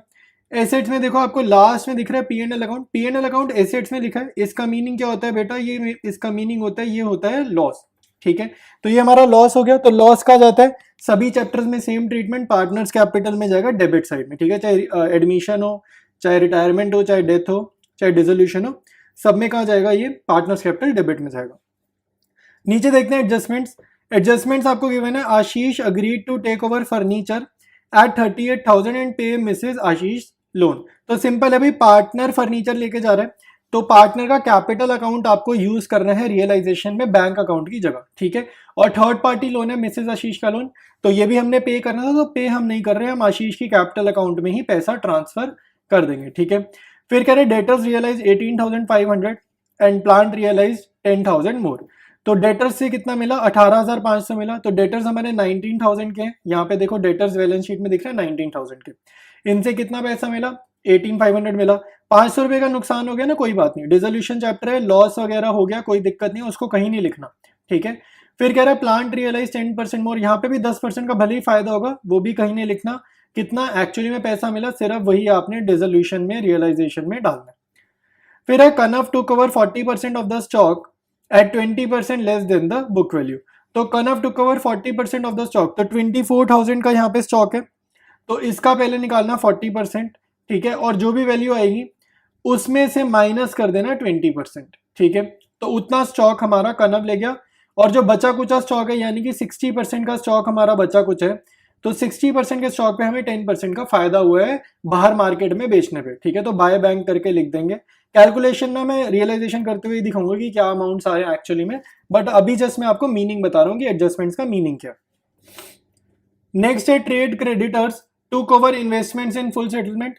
तो एक एसेट और लाइबिलिटी जब आपस में सेट ऑफ हो जाती है तो उसकी क्या होती है, नो एंट्री, ठीक है। इसकी नो एंट्री मतलब ना बाय बैंक करेंगे ना टू बैंक करेंगे, सिर्फ ट्रांसफर करेंगे, ठीक है, रियलाइजेशन में ट्रांसफर करेंगे, और उसके बाद बाय बैंक टू बैंक कुछ नहीं करेंगे, ठीक है। ये मतलब होता है एसेट और लाइबिलिटी जब आपस में कट जाती है, सेट ऑफ होती है।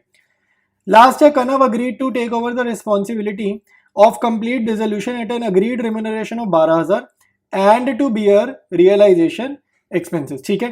तो कनव को हम 12,000 रुपए दे रहे हैं और उसके बाद रियलाइजेशन एक्सपेंसेस यही बियर करने वाला है। Actual expenses of realisation amounted to 8,000 rupees, ठीक है। तो ये जो 8,000 रुपये है ना, ये कहीं ना कहीं अब इग्नोर होने वाले हैं, क्योंकि ये तो कनव पे करेगा ना, हमारा पार्टनर पे करेगा, क्योंकि उसने बोला मैं बियर करूंगा, बियर मतलब यही सहेगा, इसकी रिस्पॉन्सिबिलिटी है, ये रिस्पॉन्सिबल है रियलाइजेशन के खर्चे के लिए।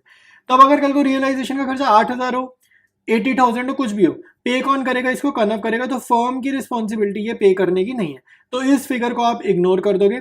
फिगर हमारे लिए जो इंपॉर्टेंट है वो क्या रहेगी, 12,000, ठीक है। रियलाइजेशन अकाउंट बनाना है, और यहाँ पे देखो बोर्ड एग्जाम्स में ऑलरेडी ये क्वेश्चन आ रखा है, क्लियर लिखा है 2090, ठीक है। तो अच्छा क्वेश्चन है, एक्सपेक्ट करो इस टाइप के क्वेश्चन आपके एग्जाम में आएंगे, ठीक है। तो स्टार्ट करते हैं हम लोग रियलाइजेशन अकाउंट।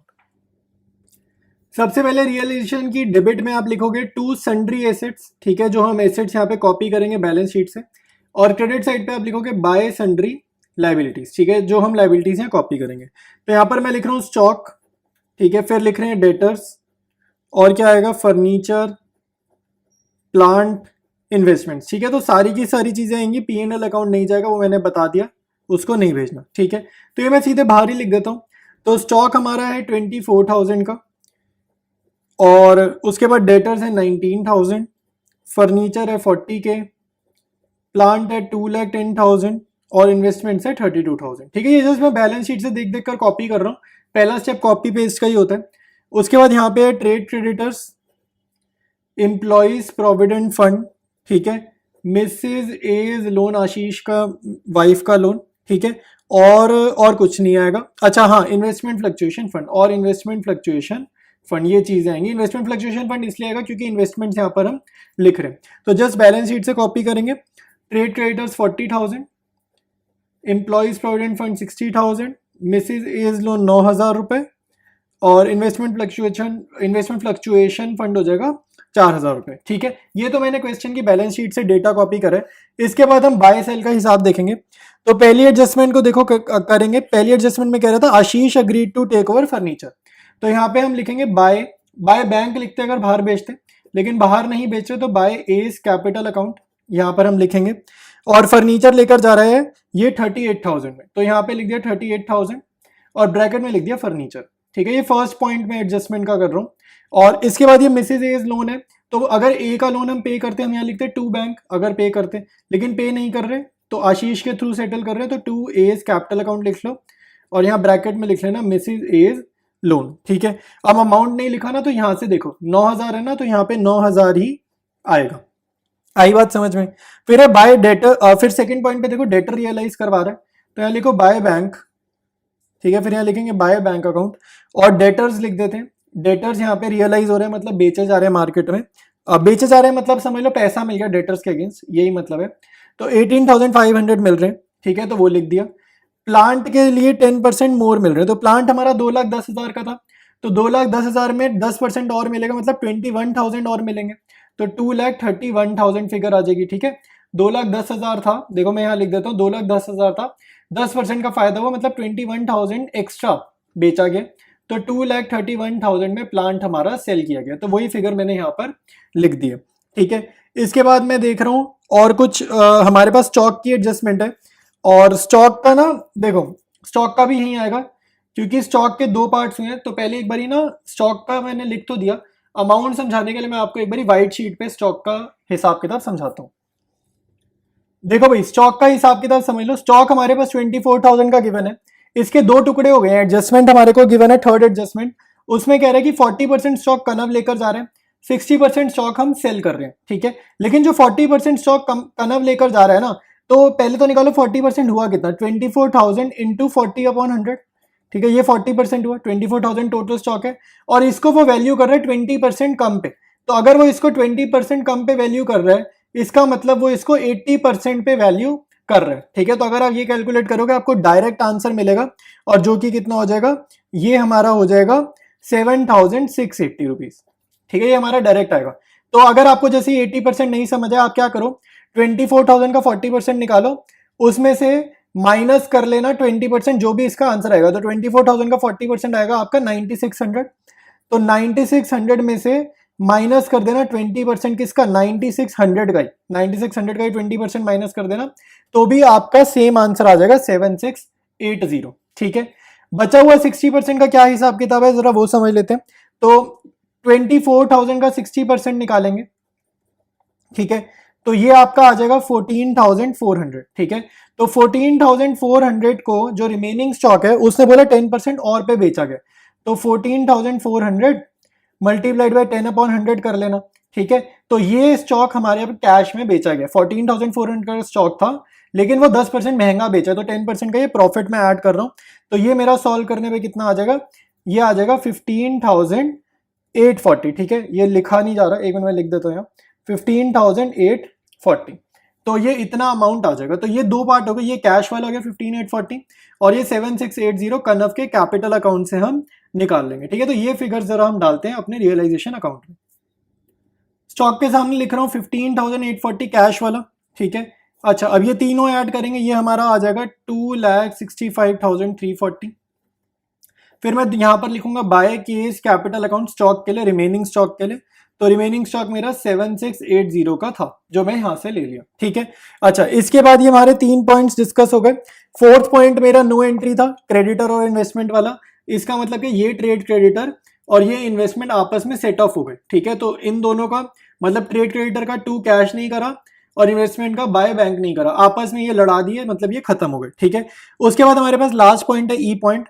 तो ई पॉइंट के हिसाब से हमारे को क्या क्या करना है जरा वो कर लेते हैं। ठीक है, तो एक तो वहां पर हमारे पास गिवन है रियलाइजेशन एक्सपेंसेस। ठीक है, और रियलाइजेशन एक्सपेंसेस हमने ट्रांसफर करने हैं कनफ को। ठीक है, तो कनफ को हमने रिमनरेशन जो दी थी ना, ये उसकी बात कर रहा है। रिमनरेशन का जस्ट पैसा हम यहाँ पे ट्रांसफर कर देते हैं और उसके बाद रियलाइजेशन एक्सपेंसेस जो भी है हमें मतलब नहीं है। तो 2 कनफ्स कैपिटल अकाउंट 12,000 मैंने यहाँ लिख दिया और 2 बैंक अकाउंट मैंने लिखा है। किसके लिए लिखा है देखो, ट्रेड क्रेडिटर्स के लिए नो एंट्री। ठीक है, मिसिज एज लोन हम ऊपर कर चुके हैं, इन्वेस्टमेंट फ्लक्चुएशन फंड जाएगा नहीं, ईपीएफ रह गया। ठीक है, एम्प्लॉयज को भी तो पैसा देंगे ना यार, इनका पैसा मारेंगे थोड़ी, फर्म बंद कर रहे हैं, इनके 60,000 रुपए फर्म के पास पड़े हैं, तो ये हम एम्प्लॉयज को पैसा उनका वापसी कर देते हैं। ठीक है, तो 60,000 रुपीज हम यहाँ पर लिख देंगे। ठीक है, तो मेरे हिसाब से हमने सारी एडजस्टमेंट्स कर लिए। एक बार ये मैं चेक कर ले तो कहीं कोई पॉइंट रह ना गया, और अगर हमारा डन है क्वेश्चन तो हम फिर टोटल करेंगे। तो टोटल करते हैं, हमारा कंप्लीट हो चुका क्वेश्चन। तो यहाँ पे टोटल क्रेडिट साइड का ज्यादा आ रहा है, क्रेडिट साइड ज्यादा है तो क्रेडिट साइड का टोटल पहले करेंगे। ये आएगा 4,26,020 4,26,020 रुपीज। तो टोटल बड़ी साइड का टोटल कॉपी किया, इस साइड कॉपी करा, और यहाँ पे हमारी जो बैलेंसिंग फिगर आ रही है वो क्या आएगी, गेन। ठीक है, तो to gain transfer to partners capital account Ashish और कनफ। ठीक है, तो ये हमारा आंसर आ जाएगा 20,020 रुपीज। और क्वेश्चन में आप देखो जरा आपको क्या गिवन है, प्रॉफिट शेयरिंग रेशियो। तो फर्स्ट लाइन में गिवन है 3:2। ठीक है, फर्स्ट लाइन बिल्कुल बैलेंस शीट के ऊपर गिवन है 3:2। तो 20,020 को 3:2 में बांटेंगे तो आ जाएगा 12,012 रुपीज और 8,008 रुपीज। ठीक है, तो ये रियलाइजेशन अकाउंट हमारा कंप्लीट है और इस क्वेश्चन में बस यही करना था। तो हमारा क्वेश्चन डन है। अब इसके बाद स्टार्ट करेंगे नेक्स्ट क्वेश्चन। आज का जो क्वेश्चन है बड़ा इंपॉर्टेंट होने वाला है। एक तो इंपॉर्टेंट इसलिए क्योंकि जर्नल का क्वेश्चन है। ठीक है, तो मैं देखता हूँ कि यार तुम लोग जो है ना जर्नल छोड़ देते हो, जबकि अब आप ध्यान से देखो जर्नल का क्वेश्चन बोर्ड्स में भी आ रखा है। ठीक है, तो इसको छोड़ो नहीं, जर्नल को प्रैक्टिस करो। और जर्नल मुश्किल नहीं है, जो आपका रियलाइजेशन अकाउंट होता है ना उसको देख देख कर ही बनता है। ठीक है, तो अकाउंट को देखकर जर्नल ही तो लिखना है, कुछ मुश्किल काम थोड़ी है। तो एक बार ही क्वेश्चन डिस्कस करेंगे। 3 पार्टनर्स है, रेशियो गिवन है ओल्ड 2:1 और बैलेंस शीट आपके सामने प्रेजेंट है। ठीक है, तो बैलेंस शीट देख लेते हैं एक बार। कैपिटल है, क्रेडिटर्स है, सिंपल ही लग रही है, लाइबिलिटीज में कोई रिजर्व वगैरह नहीं गिवन, और एसेट्स में हमारे पास एक प्रोविजन गिवन है। इसको लाइबिलिटीज साइड में भेजते थे जब रियलाइजेशन बनता है, तो लाइबिलिटी साइड नहीं, मेरा कहने का मतलब है इसको जहां हम कॉपी करते हैं ना बाय सन्ड्री लाइबिलिटीज, तो वहां पर लिखते थे प्रोविजन फॉर बैड डेट्स। ठीक है, जहां क्रेडिटर्स लिखते थे ना रियलाइजेशन में, उसके साथ ही लिखते थे प्रोविजन। नीचे दिख रहा है on the above date they dissolve the firm and following amounts were realise. Realise मतलब ये एसेट्स वगैरह बेचने पर कितना पैसा मिला। तो फिक्स्ड एसेट्स बेचने पर कितना मिला, 6,75,000। तो यहाँ पर फिक्स्ड एसेट्स देखो 7,10,000 की थी। तो चाहे थोड़ा सा नुकसान हो रहा है कोई दिक्कत नहीं है, नुकसान को रियलाइजेशन में नहीं लिखना। आपके लिए इंपॉर्टेंट फिगर्स वो हैं जो रियलाइज करके पैसा मिला ना, वो फिगर ज़्यादा इंपॉर्टेंट है। स्टॉक कितना है लिख दिया, डेटर्स लिख दिया, creditors were paid 1,85,000 in full settlement of there claim. ठीक है, तो क्रेडिटर्स को कितना पे करे, 1,85,000 इन फुल सेटलमेंट। तो यहाँ पे अगेन देखो हमारे को 15,000 का फायदा हो गया ना, हमने कम पैसों में क्रेडिटर से अपनी जान छुड़ा ली, देखा जाए तो 15,000 बच गए हमारे। तो कोई दिक्कत नहीं है, लिखना नहीं है, फायदा नुकसान कहीं नहीं लिखना, सिर्फ फिगर क्या लिखनी है 185। एक्सपेंसेस ऑन रियलाइजेशन, इसकी भी जर्नल बन जाएगी। तो बेसिकली इसमें जर्नल बनेंगी। ठीक है, तो जर्नल कौन सी बनेगी, मोटा मोटा समझ लो। पहले तो वो जो रियलाइजेशन में कॉपी पेस्ट नहीं करते एसेट्स को, फिर एक जर्नल बनेगा रियलाइजेशन में कॉपी पेस्ट करते थे लाइबिलिटी को। ठीक है, ये 2 जर्नल ये हो गई। फिर एक जर्नल हो जाएगी एसेट्स बेचकर जो पैसा मिला, एक जर्नल ये हो जाएगी, और लाइबिलिटीज पे ऑफ करने में जो पैसा गया एक जर्नल ये हो जाएगी। ठीक है, फिर लास्ट में रियलाइजेशन का प्रॉफिट या लॉस, ये भूल जाते हैं बच्चे, ये नहीं भूलना, इसका भी जर्नल होता है डिस्ट्रीब्यूशन का, प्रॉफिट या लॉस के डिस्ट्रीब्यूशन का भी जर्नल करना है। ठीक है, तो ये हमारी जर्नल एंट्री हो जाएंगी। तो अब जरा स्टार्ट करते हैं सोल्यूशन को। स्टार्ट करेंगे, ठीक है। तो फर्स्ट एंट्री में लिख रहा हूँ जो रियलाइजेशन अकाउंट था अपना, इसमें जब हम कॉपी पेस्ट नहीं करते एसेट्स को, तो रियलाइजेशन की हम डेबिट में लिखते थे ना टू सन्ड्री एसेट्स, तो यहाँ पे मैं लिख रहा हूँ टू सन्ड्री डेटर्स, ठीक है। हमारे पास जो भी गिवन है बैलेंस शीट में, टू स्टॉक गिवन है तो स्टॉक लिख देंगे, एक हमारे पास फिक्स एसेट्स गिवन है तो एक हम वो भी लिख देंगे, ठीक है। तो हम अपना बस कॉपी पेस्ट करने वाले हैं इसमें। तो डेटर्स गिवन है 1,95,000, ठीक है। प्रोविजन अभी काटा नहीं है, प्रोविजन काटने से पहले वाली वैल्यू लिखते हैं, ठीक है। स्टॉक गिवन है अपने पास 3 लाख, फिक्स एसेट्स गिवन है 7,10,000, ठीक है। तो इन तीनों को टोटल करते हैं तो ये अपना आ जाएगा 12,05,000 रुपीज़, ठीक है। तो ये हमने सन्ड्री एसेट्स जस्ट ट्रांसफर करी है रियलाइजेशन में, ठीक है। तो नेक्स्ट एंट्री देखो, नेक्स्ट एंट्री के लिए यार डेट सब में March 31 ही चलने वाला है तो भूलना नहीं, ठीक है। March 31 लिख देना, ठीक है। तो नेक्स्ट एंट्री में हम लाइबिलिटीज़ ट्रांसफ़र करेंगे, तो एक अपने पास क्रेडिटर्स हैं, ठीक है, और साथ में हमारे पास है provision for doubtful dates, provision for bad and doubtful debts, ठीक है। तो provision for bad and doubtful debts, तो ये अपना डेबिट होगा। ये लाइबिलिटीज़ हम ट्रांसफ़र कर रहे हैं बैलेंस शीट में से रियलाइजेशन अकाउंट में, ठीक है। तो इनकी वैल्यूज़ देख लेते हैं भाई। प्रोविजन गिवन है 5,000 की, अच्छा प्रोविजन नीचे लिख देते हैं 5,000 की, और अपने पास क्रेडिटर्स हैं 2 लाख के, ठीक है। तो मैंने एक्चुअली ऊपर नीचे कर दिया, कोई नहीं। ये क्रेडिटर्स 2 लाख के हैं और प्रोविजन है 5,000 की, तो टोटल हो जाएगा 2,05,000 रुपीज़। तो ये दो जर्नल हो गई।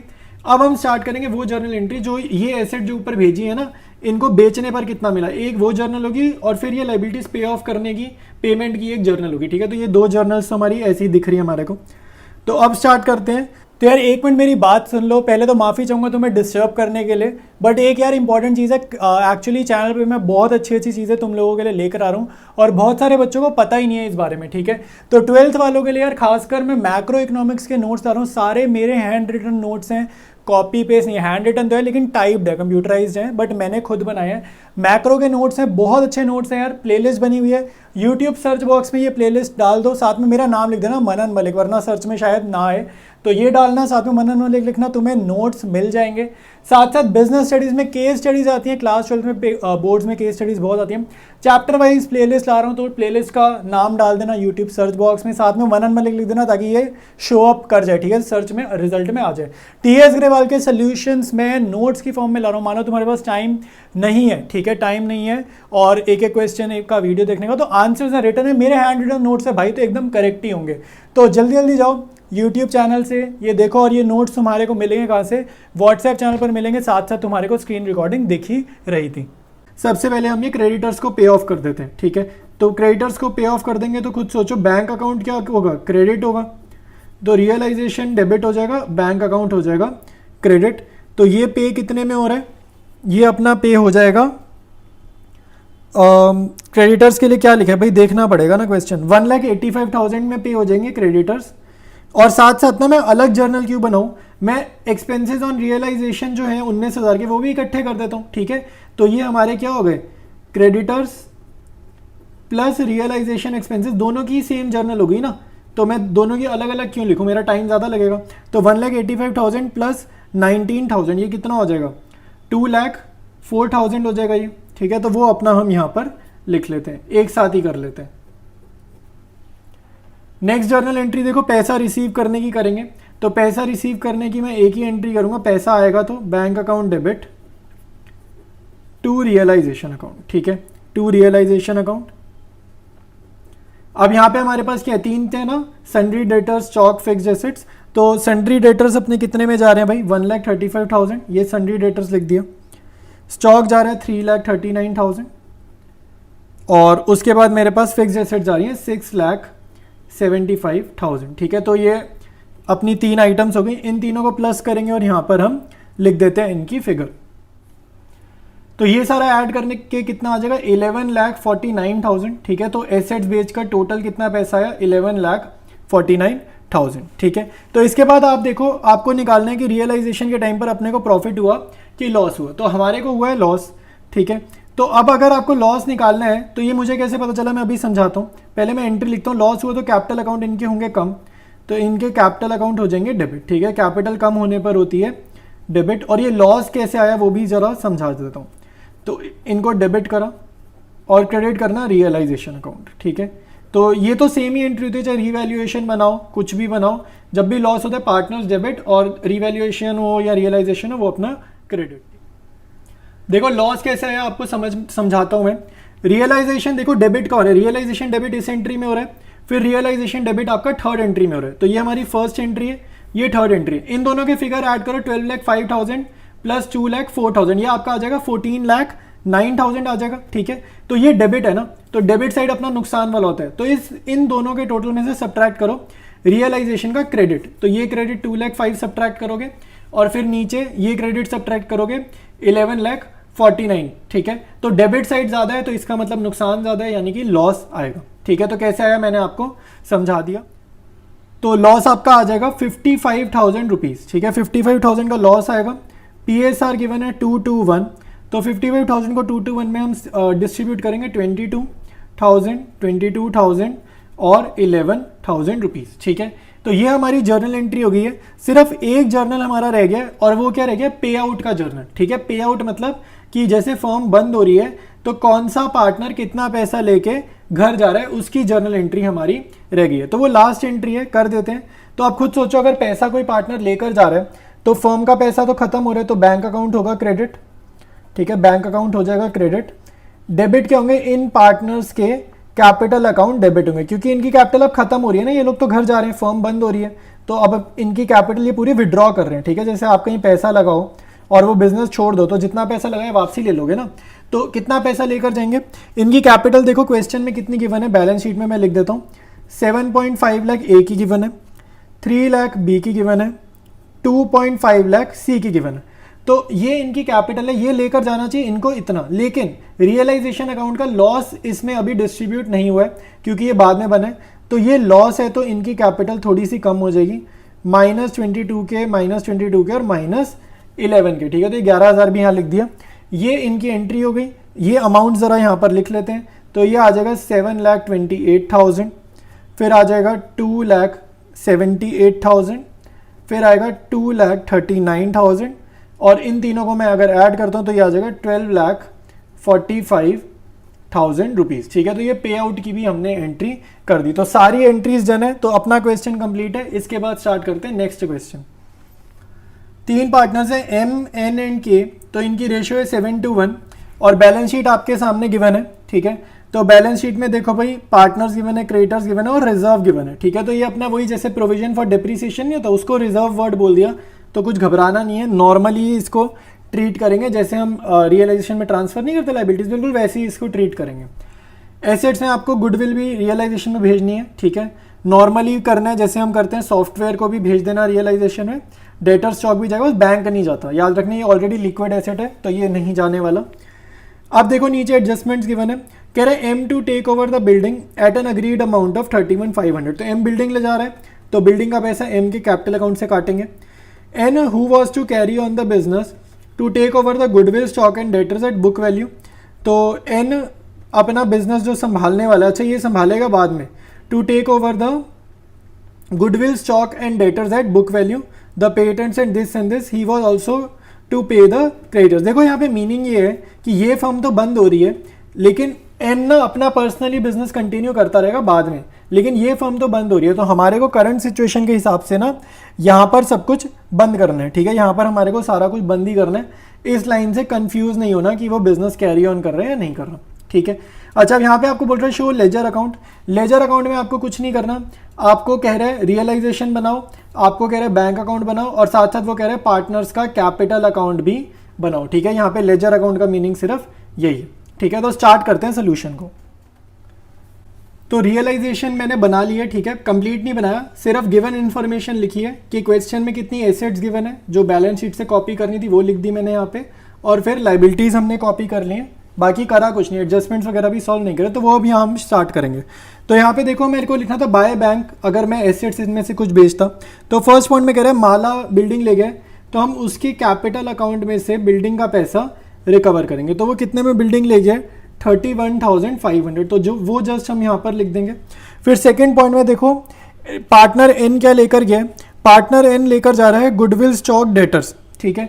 तो हम यहाँ पे बाय बैंक लिखते अगर हम बाहर बेचते, लेकिन बाहर हम नहीं सेल कर रहे, तो हम एन का कैपिटल अकाउंट हम यहाँ पर लिखेंगे और गुडविल, स्टॉक और डेटर ये लेकर जा रहे हैं, तो वो सब हम इसके कैपिटल अकाउंट में से, यानी कि इसका कैपिटल अकाउंट रिड्यूस करेंगे और इससे पैसे ले लेंगे। तो एट बुक वैल्यू वो लेकर जा रहे हैं, तो एट बुक वैल्यू मतलब गुडविल स्टॉक डेटर की वैल्यू आपको यहाँ पर क्या दिख रही है, तो गुडविल 10K दिख रहा है, 10K लिखो। स्टॉक 11,240 दिख रहा है, 11,240 लिखो। डेटर्स यहाँ पे 8740 दिख रहा है, 8740 लिखो। बुक वैल्यू मतलब जो आपको वैल्यू दिख रही है उसी वैल्यू पे वो लेकर जा रहे हैं, ठीक है। फिर वो पेटेंट्स और प्लांट की अलग वैल्यू बता रहे हैं, यही बंदा लेकर जा रहा है पेटेंट्स भी और प्लांट भी, सेकेंड एडजस्टमेंट में गिवन है। तो पेटेंट्स ये लेकर जा रहा है 30,000, प्लांट ये लेकर जा रहा है 5,000, ठीक है। तो ये सारी चीज़ें लेकर जा रहे हैं, तो इन सबको ऐड करेंगे, ये हमारा आ जाएगा 64,980 रुपीज़, ठीक है।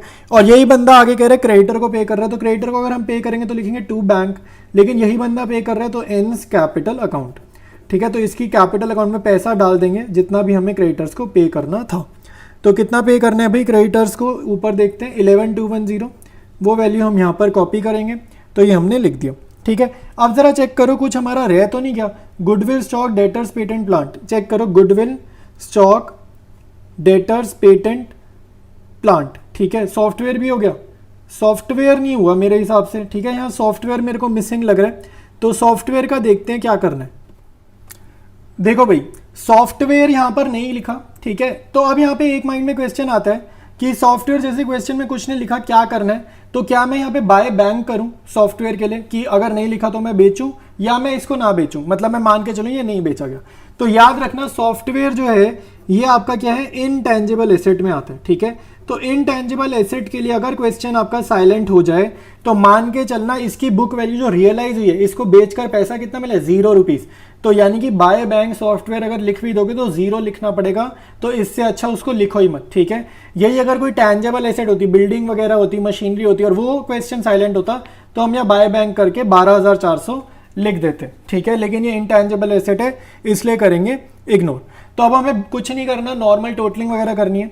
तो बड़ी साइड का टोटल करते हैं। बड़ी साइड यहाँ पे मेरी डेबिट साइड आने वाली है, तो ये डेबिट साइड को टोटल करा, ये आ जाएगा 1,42,890। तो बड़ी साइड का टोटल कॉपी किया दूसरी साइड, और डेबिट साइड ज़्यादा ना, यानी कि यहाँ आने वाला है by loss. By loss transfer to partners capital account करना। पार्टनर्स के नेम क्या है, MNK, तो MNK और रेशो यहाँ पे गिवन है 7:1, ठीक है। 7:1 हमारे पास रेशो गिवन है। तो हमारा लॉस आ रहा है 15,200, ये बैलेंसिंग फिगर की तरह आ जाएगा। और 15,200 को 7:1 में डिस्ट्रीब्यूट करेंगे तो ये आ जाएगा 10,640, 3,040 और 1,520, ठीक है। तो ये रियलाइजेशन अकाउंट हमारा कंप्लीट है। अब बनाते हैं partners capital account. Partners capital account बनाएंगे। अब तो यार बहुत सारे चैप्टर्स में बना कर है, एडमिशन, रिटायरमेंट, डेथ, तो आपको पता होगा अब तो कि कैपिटल बढ़ती है तो क्रेडिट साइड पे एंट्री करनी है, कैपिटल पार्टनर की कम होती है तो डेबिट साइड पे एंट्री करते हैं, ठीक है। तो यहाँ पे सबसे पहले लिखो बाय बैलेंस BD। तो बाय बैलेंस BD में क्वेश्चन में से देखते हैं हमारे को क्या क्या कैपिटल्स गिवन है, वो कॉपी करो। तो ये क्वेश्चन की बैलेंस शीट में से मैं कॉपी पेस्ट कर रहा हूँ तीनों पार्टनर्स की कैपिटल, ठीक है। तो ये मैंने यहाँ पर लिख डाली। इसके बाद आपको रियलाइजेशन में लॉस हो रहा है, ठीक है। तो रियलाइजेशन का लॉस इनकी कैपिटल को कम करेगा, तो ये लॉस यहाँ पे ट्रांसफ़र करो। तो 10,640, 3,040 और 1,520, ठीक है। तो ये लॉस यहाँ पर हमने भेज दिया। इसके बाद देखो जो हमारी पार्टनर N है, नीला पार्टनर क्या है, क्रेडिटर्स को पे कर रहा है। तो क्रेडिटर्स को ये पे अपनी जेब से नहीं करेगा, फर्म इसको पैसे ट्रांसफ़र करेगी कि भाई तुम क्रेडिटर्स को पे कर लो, ठीक है। तो क्रेडिटर्स पे करने के लिए इनको जितना पैसा चाहिए उतना पैसा हमने यहाँ ट्रांसफ़र करा, तो इसकी कैपिटल बढ़ जाएगी पार्टनर N की।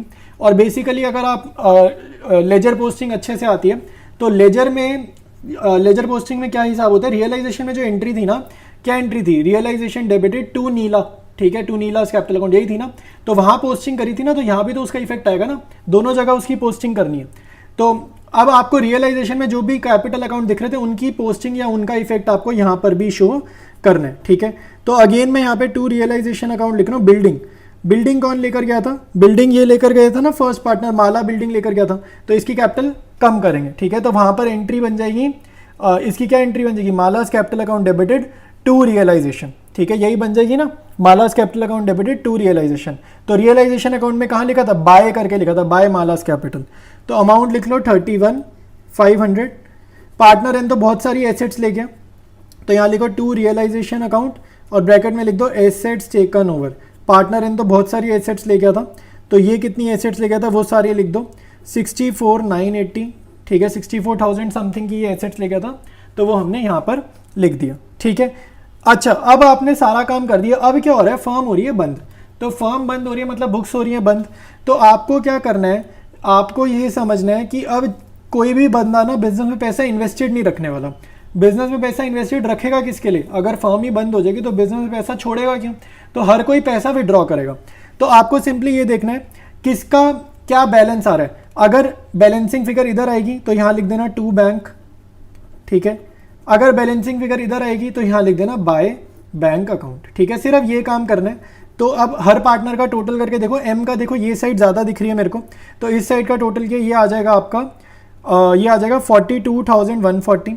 तो बड़ी साइड का टोटल कॉपी किया, दूसरी साइड 42,140, इसमें से 12,410 सब्ट्रैक्ट करेंगे तो ये आ जाएगा 29,730। इसका मीनिंग क्या है, इसका मीनिंग ये है कि ये बंदा बिजनेस में पैसा ला रहा है, ये ब्रिंग कर रहा है, ठीक है।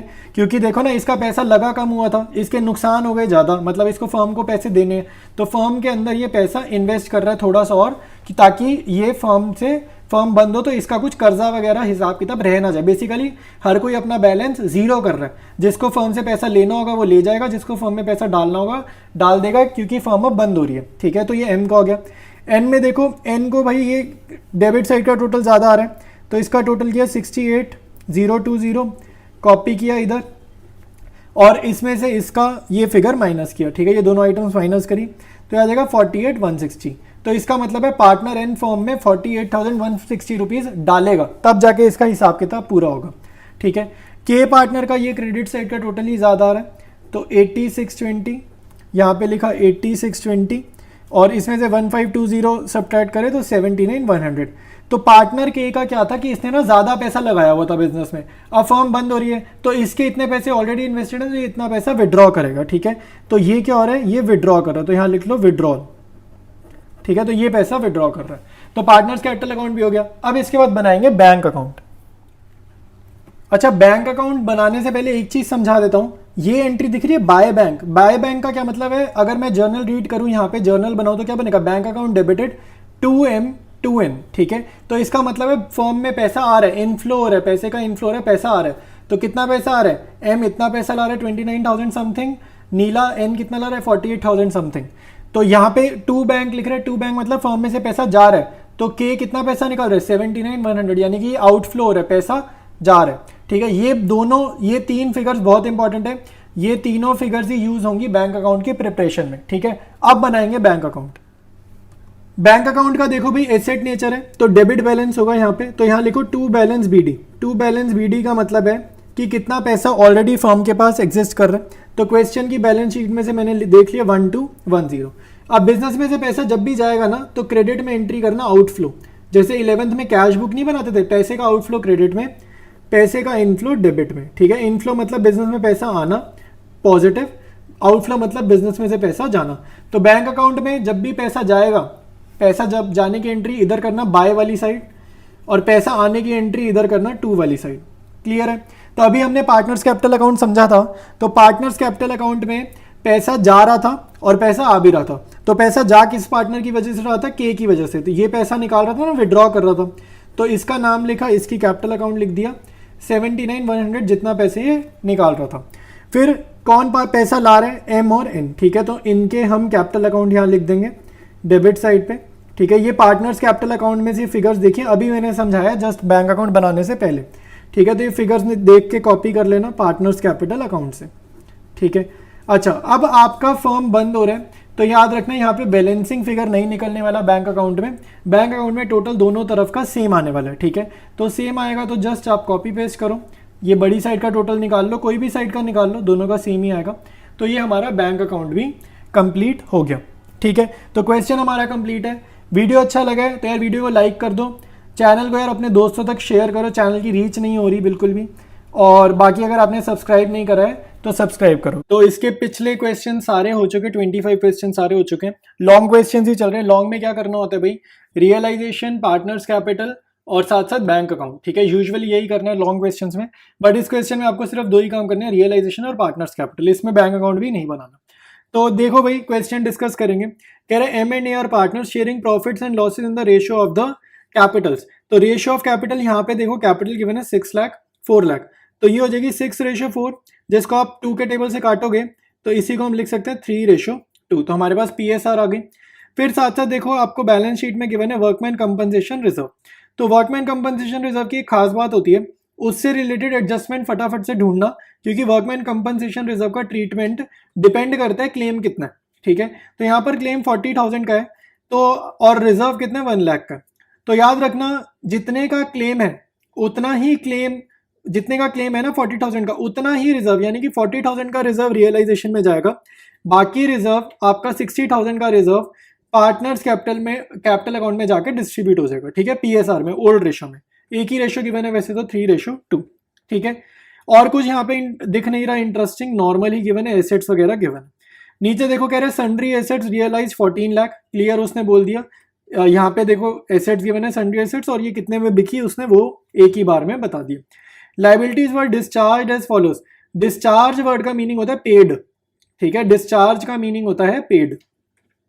तो यहाँ पे कह रहे हैं क्रेडिटर्स ड्यू ऑन 31st में वर paid at a discount of 3%। ये एडजस्टमेंट ना बहुत ज्यादा आती है डिसोल्यूशन चैप्टर में, ये वाली एडजस्टमेंट बहुत ज्यादा आती है। इसका मीनिंग है मेरे को क्रेडिटर्स को ना पे करना था 31 मई को, तो अभी क्या चल रहा है, अभी तो चल रहा है 31 मार्च, मतलब मैंने कितने महीने पहले पेमेंट कर दी, मैंने तो आज ही पे कर दिया, लेकिन 2 महीने पहले पे कर दिया, ठीक है। तो मेरे को डिस्काउंट मिलेगा 2 महीने के हिसाब से, ठीक है। 2 महीने पहले पे करा ना, तो आपको जितना भी पे करा उस पे 2/12 इंटू 3/100, ठीक है, ये करना है। मैं अभी सॉल्व करूंगा ना तब लिख कर दिखाऊंगा क्या कह रहा हूँ, डिस्काउंट कितना कह रहा हूँ वो समझाता हूँ।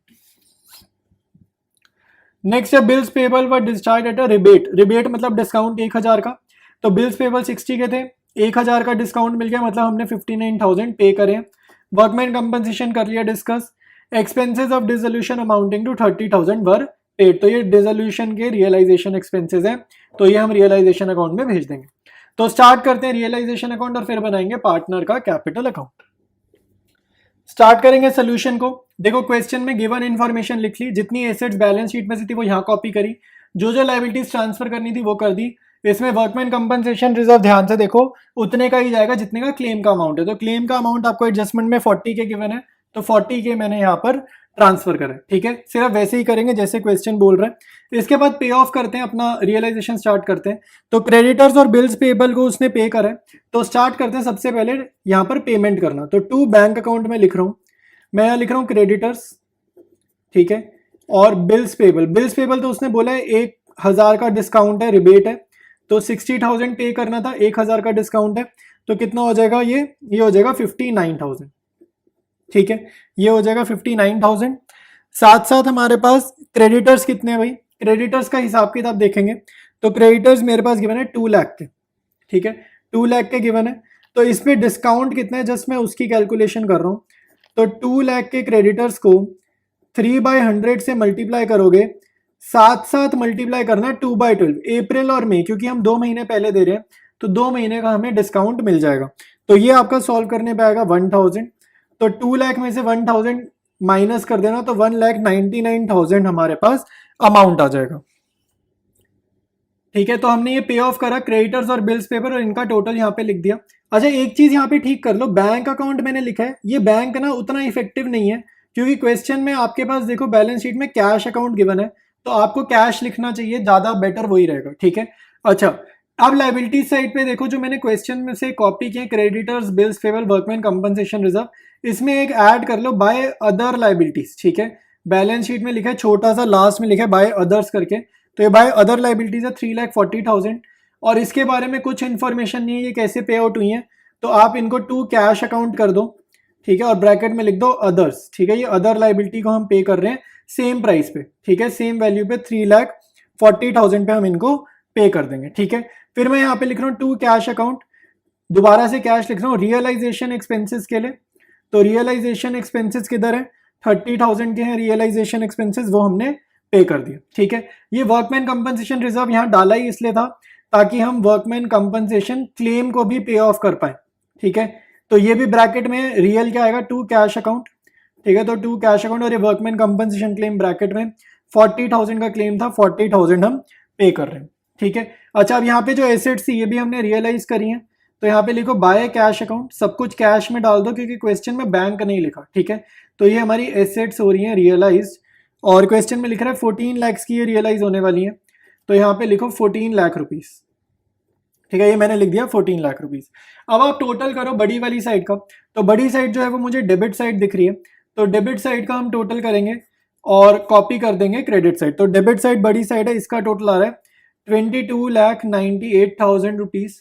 ठीक है, ये कॉपी किया इधर 22,98,000 रुपीज। ठीक है, तो बड़ी साइड के टोटल में से ये छोटी साइड का टोटल सब्ट्रैक्ट करोगे, आपका आंसर आएगा 2,58,000 विच इज अ लॉस। तो लॉस है ना, तो यहाँ पर लिखो बाय लॉस। ठीक है, पार्टनर्स का नाम क्या है, माइक और अजय, एम और ए, और ये जो भी लॉस है इनकी पीएसआर में जाएगा, और पीएसआर हमने क्या निकाली थी 3:2, 3:2 हमने निकाली थी पीएसआर।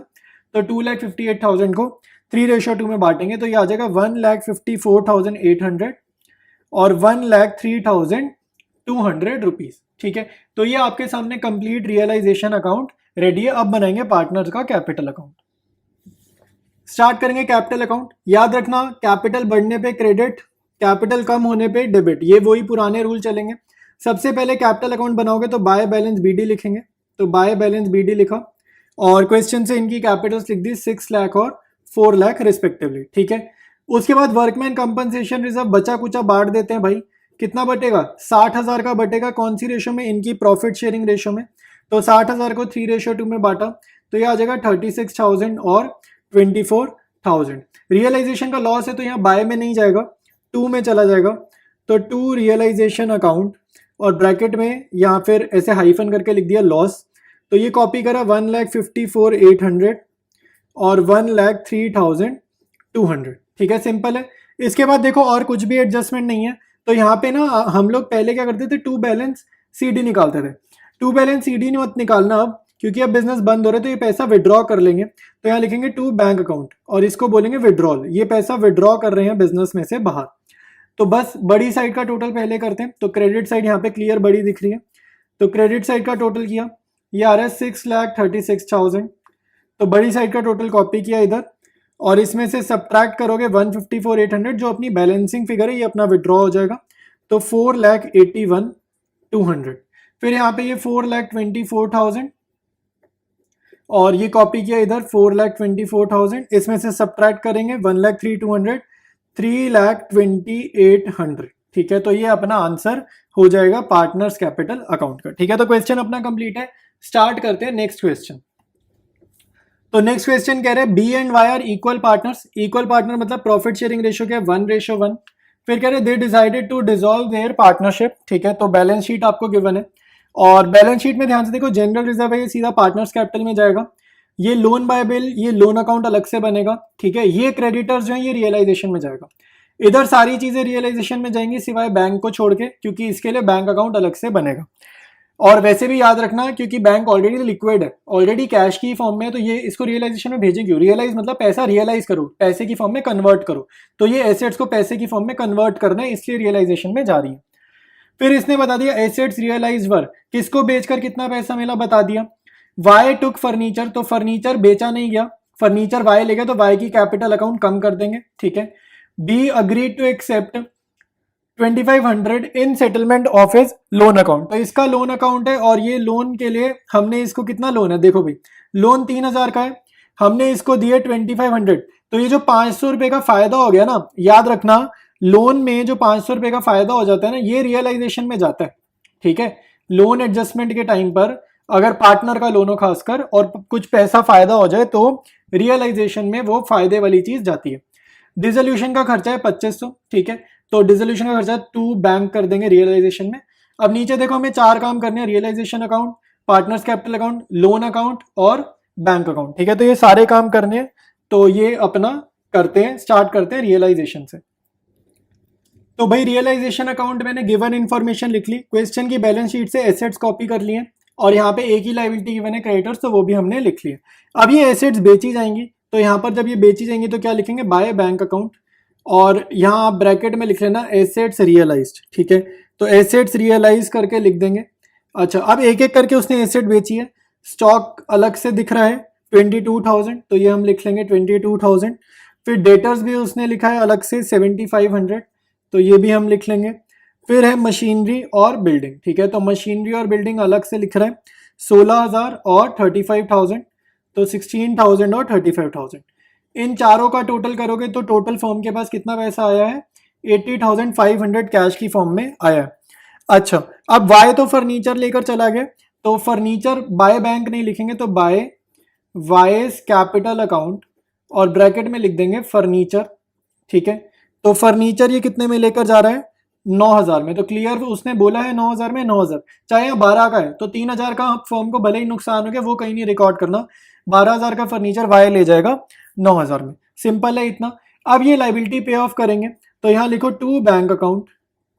तो टू बैंक अकाउंट में एक तो आप लिखोगे क्रेडिटर्स, एक ही लाइबिलिटी है, और साथ साथ हमारे रियलाइजेशन के डिसोल्यूशन एक्सपेंसेस गिवन है, आपको डी पॉइंट में गिवन है डिसोल्यूशन एक्सपेंसेस। तो डिसोल्यूशन एक्सपेंसेस 2,500 वो भी यहाँ आ जाएंगे। ये 14,000 आ जाएगा क्रेडिटर्स का, क्योंकि कुछ नहीं लिखा क्रेडिटर्स से रिलेटेड, तो मान के चलेंगे सेम 14,000 हमने पे कर दिए, बुक वैल्यू पे पेमेंट हो गई, ठीक है। तो ये काम आप यहाँ पर कर दोगे। और आपको एक काम रह गया छोटा सा, वो जो लोन था ना, लोन, उसमें 500 का फायदा हुआ, तो बाय करके लोन बाय बेल लिख दो। जो लोन बाय पार्टनर बी था, इसका लोन हमने 500 रुपये इसको कम दिए, फर्म को फायदा हुआ है, तो यहाँ ब्रैकेट में लिख दो गेन, और यहाँ लिख दो 500 रुपये, ठीक है, 500। बस हो गया realisation account ready. Just total करोगे बड़ी वाली साइड का, तो बड़ी वाली साइड जो है वो अपनी डेबिट साइड आ रही है, ठीक है। तो डेबिट साइड का टोटल करते हैं पहले, तो ये अपना टोटल आ रहा है 1,20,500। बड़ी साइड का टोटल कॉपी किया, दूसरी साइड 1,20,500, ठीक है। तो यहाँ अपना क्या आएगा, लॉस आएगा, डेबिट साइड का टोटल ज़्यादा आएगा तो लॉस आएगा। और दो ही पार्टनर्स हैं बी और वाई, और रेशियो इनकी इक्वल है, इक्वल रेशियो मतलब 1:1, तो 16,500 है, 1:1 में मैं इसको बांट रहा हूँ, तो ये आ जाएगा 8,250 और 8,250, ठीक है। तो ये अपना रियलाइजेशन अकाउंट रेडी है। इसके बाद हम लोग बनाएंगे, नेक्स्ट स्टेप पे चलेंगे, partners capital account. Partners capital account बनाएंगे, आप लोगों को याद होगा भाई, क्रेडिट साइड पे एंट्री करते हैं तो कैपिटल बढ़ती है, डेबिट पे एंट्री करेंगे तो कैपिटल कम होगी। तो सबसे पहला स्टेप, तो कोई भी चैप्टर हो, बैलेंस कॉपी करो, बाय बैलेंस बीडी। तो क्वेश्चन में इनकी कैपिटल गिवन है 50,000 और 40,000, वो लिखा। रियलाइजेशन में अपने को अभी अभी लॉस हुए, तो वो लॉस यहाँ पर लिखेंगे रियलाइजेशन अकाउंट, और ये क्या है, लॉस। तो लॉस कॉपी किया 8,250। क्वेश्चन की बैलेंस शीट में जनरल रिजर्व गिवन है, बांट देंगे ओल्ड रेशो में, विच इज इक्वल, यानी कि 1:1। तो जनरल रिजर्व 8,000 का गिवन है, तो 4,000 दोनों पार्टनर्स में बढ़ जाएगा, ठीक है। फिर एक पार्टनर फर्नीचर लेकर गया, ठीक है, तो फर्नीचर लेकर गया ये वाई, तो ये हमारा फर्नीचर ले गया ना, तो अब फ्री में नहीं देंगे, इसकी कैपिटल काट देंगे, कैपिटल में से पैसे काट देंगे, फर्नीचर इसको फ्री में नहीं देंगे, इसकी कैपिटल कम करिए, तो डेबिट में एंट्री हमने कर दी, ठीक है। बस और कुछ नहीं करना आपने, सिंपल अब टोटल करना है। और जो बैलेंसिंग फिगर होती थी पहले हम किधर डालते थे, बैलेंस सीडी में डालते थे, लेकिन अब बैलेंसिंग फिगर डालना बैंक में, क्योंकि फर्म बंद हो रही है, ये अपना पैसा घर ले जाएंगे, तो इसका मीनिंग है विड्रॉल, ये पैसा विड्रॉ होगा। तो अब विड्रॉल वर्ड का मीनिंग क्या होता है भाई, कि बैंक अकाउंट की क्रेडिट साइड पे जाएगा, बैंक अकाउंट भी बनाना है ना, तो वहां क्रेडिट साइड में जाएगा, पैसे का आउटफ्लो है ये, ठीक है। तो बड़ी साइड ये है 54,000 बड़ी साइड का टोटल कॉपी किया, 54 में से ये 8,250 सब्ट्रैक्ट किया, तो 45,750 पैसे जो है, ये इतने रुपीस जो है बेल घर ले जाएगा। क्रेडिट साइड का टोटल किया 44,000, यहाँ पर भी 44,000, उसमें से ये दोनों आइटम्स सब्ट्रैक्ट करी, तो 26,750 रुपीज वाई जो है वो अपने घर ले जाएगा। तो बैंक अकाउंट की क्रेडिट साइड पे ये दोनों चीजें आएंगी। तो बैंक अकाउंट बनाने से पहले एक बारी लोन अकाउंट बनाते हैं पार्टनर बी का। ये हमने बनाया loan by bell account, liability side पे लिखा है, मतलब लायबिलिटी साइड मतलब कर्जा है, तो क्रेडिट नेचर का इसका बैलेंस होगा, तो यहाँ पे लिखेंगे by balance BD, by balance BD, क्योंकि ये लायबिलिटी साइड था, एसेट होता तो टू करते, टू बैलेंस बीडी। 3,000 का लोन है ना, ठीक है, तो 3,000 यहाँ लिखे। उसने बोल रहा है हमने 2,500 पे करा है, ठीक है, तो टू बैंक अकाउंट 2,500, और जो अपना फायदा हो गया, ठीक है, 500 रुपये बच गए ना, फायदा हो गया, तो जो फायदा हो गया 500 का वो आप डाल दोगे रियलाइजेशन अकाउंट में, और यहाँ पर आप लिख देना गेन, ठीक है, यहाँ ब्रैकेट में लिख देना गेन। तो टोटल आपका 3000 आ जाएगा दोनों तरफ, ठीक है। तो ये लोन अकाउंट भी रेडी है। अब बनाएंगे बैंक अकाउंट। बैंक अकाउंट में याद रखना पैसे का आना इधर डेबिट में, पैसे का जाना इधर क्रेडिट में, ठीक है। एसेट नेचर का अकाउंट है तो इसका ओपनिंग बैलेंस होगा डेबिट साइड, तो टू बैलेंस बीडी। क्वेश्चन की बैलेंस शीट से मैंने लिखा 11,000 रुपए का बैंक अकाउंट है, ठीक है। पैसा आया कैसे, एसेट्स बेची थी ना रियलाइजेशन अकाउंट में, तो एसेट्स बेचकर कितना पैसा आया वो आप यहाँ पर लिख दो। तो ये हमने एसेट्स बेची है, मैं यहाँ ब्रैकेट में लिख देता हूँ एसेट्स रियलाइज। तो फर्म के पास पैसा आया था तो ये हो जाएगा 80,500, ठीक है। फिर यहाँ क्रेडिट में लिखेंगे पेमेंट्स, तो पेमेंट्स सारी हम यहाँ पर लिख देंगे। तो पेमेंट्स में ध्यान से देखो, एक तो हमने लोन चुकाया, ठीक है, तो लोन का हमारे को क्या है, लोन बाय बेल, ठीक है। तो लोन बाय बेल अकाउंट, ठीक है। तो ये हमने 2500 रुपए इसको दिए, 2500 पे आउट करा है क्रेडिट में, ठीक है। फिर हमने लाइबिलिटीज पे ऑफ करी है, तो टू रियलाइजेशन अकाउंट लाइबिलिटीज हमने कितने की पे ऑफ करी है, 16,500 की।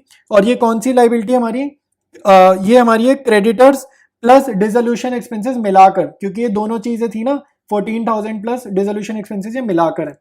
फिर हमारा पार्टनर्स कैपिटल अकाउंट में देखो, दोनों पार्टनर को हमने पेमेंट करी है। पार्टनर्स कैपिटल अकाउंट का जो आंसर था ना, दोनों पार्टनर्स को हमने पेमेंट करी है। तो ये पार्टनर्स कैपिटल अकाउंट का जो आंसर था वो आप यहाँ पर लिख लोगे, क्योंकि ये पे आउट है तो पैसा कम हो रहा है बिजनेस में से, तो वो हमने यहाँ पर लिख लिया, ठीक है।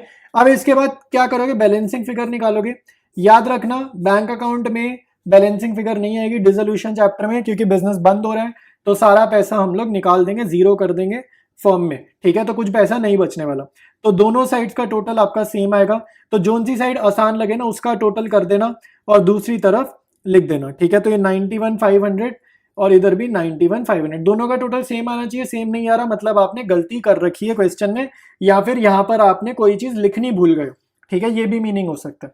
तो क्वेश्चन डन है, तो बहुत ही इजी क्वेश्चंस हैं, ठीक है। एक ही फॉर्मेट, अगर आप फॉर्मेट पकड़ लोगे ना तो सारे क्वेश्चंस एक ही फॉर्मेट के लगेंगे। और फर्क क्या है, हर क्वेश्चन में ना सिर्फ एक आध पॉइंट नया है, ज़्यादा कुछ फर्क नहीं है। मेजॉरिटी ऑफ द क्वेश्चन आपको सेम ही लगेंगे, सिर्फ एक एक छोटे छोटे छोटे पॉइंट्स ऐसे होंगे जो आपको न्यू लगेंगे। तो इसमें देखो आज का क्वेश्चन डिस्कस करते हैं, और ये क्वेश्चन आपका एनसीईआरटी बुक से उठाया हुआ है, ठीक है। तो एनसीईआरटी बुक से उठाया तो देख लेते हैं, एनसीईआरटी का लेवल का भी आपको आइडिया लग जाएगा। तो इसमें कह रहे हैं 3 पार्टनर्स हैं एस, एम और एन, और इनके बाद प्रॉफिट शेयरिंग रेशियो है 3:1। तो ये इनकी पीएसआर ऊपर लिख दी इन्होंने। फिर साथ में नीचे बैलेंस शीट दे रहे हैं। बैलेंस शीट में देखो कैपिटल अकाउंट्स गिवन है, बैंक का लोन गिवन है, ये रियलाइजेशन में जाएगा, क्रेडिटर्स रियलाइजेशन में जाएंगे, provision for doubtful debts realisation में जाएगा, general reserve partners capital account में जाएगा और डिस्ट्रीब्यूट होगा, ठीक है। जनरल रिजर्व रियलाइजेशन में मत डाल देना। नेक्स्ट है लैंड स्टॉक डेटर्स, ये तीनों जाएंगे रियलाइजेशन में।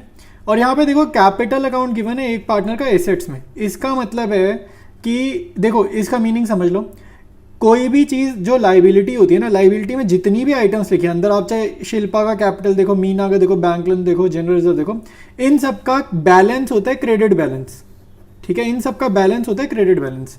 एसेट्स में जितनी भी चीज़ें, इनका बाय नेचर बैलेंस होता है डेबिट बैलेंस, ठीक है। एसेट्स में जितनी भी चीज़ें हैं इनका बाय नेचर बैलेंस क्या होता है, डेबिट बैलेंस होता है।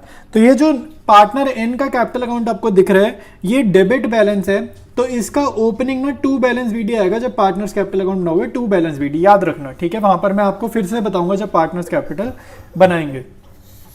नेक्स्ट है it is agreed as follows. तो यहाँ पे देखो एडजस्टमेंट्स गिवन है, पैराग्राफ फॉर्म में एडजस्टमेंट्स गिवन है, तो एक एक करके समझेंगे। कह रहा है stock of value of 41,660 is taken over by Shilpa for 35,000। तो यहाँ पे इतने रुपीस का स्टॉक शिल्पा लेकर जा रही है 35,000 में।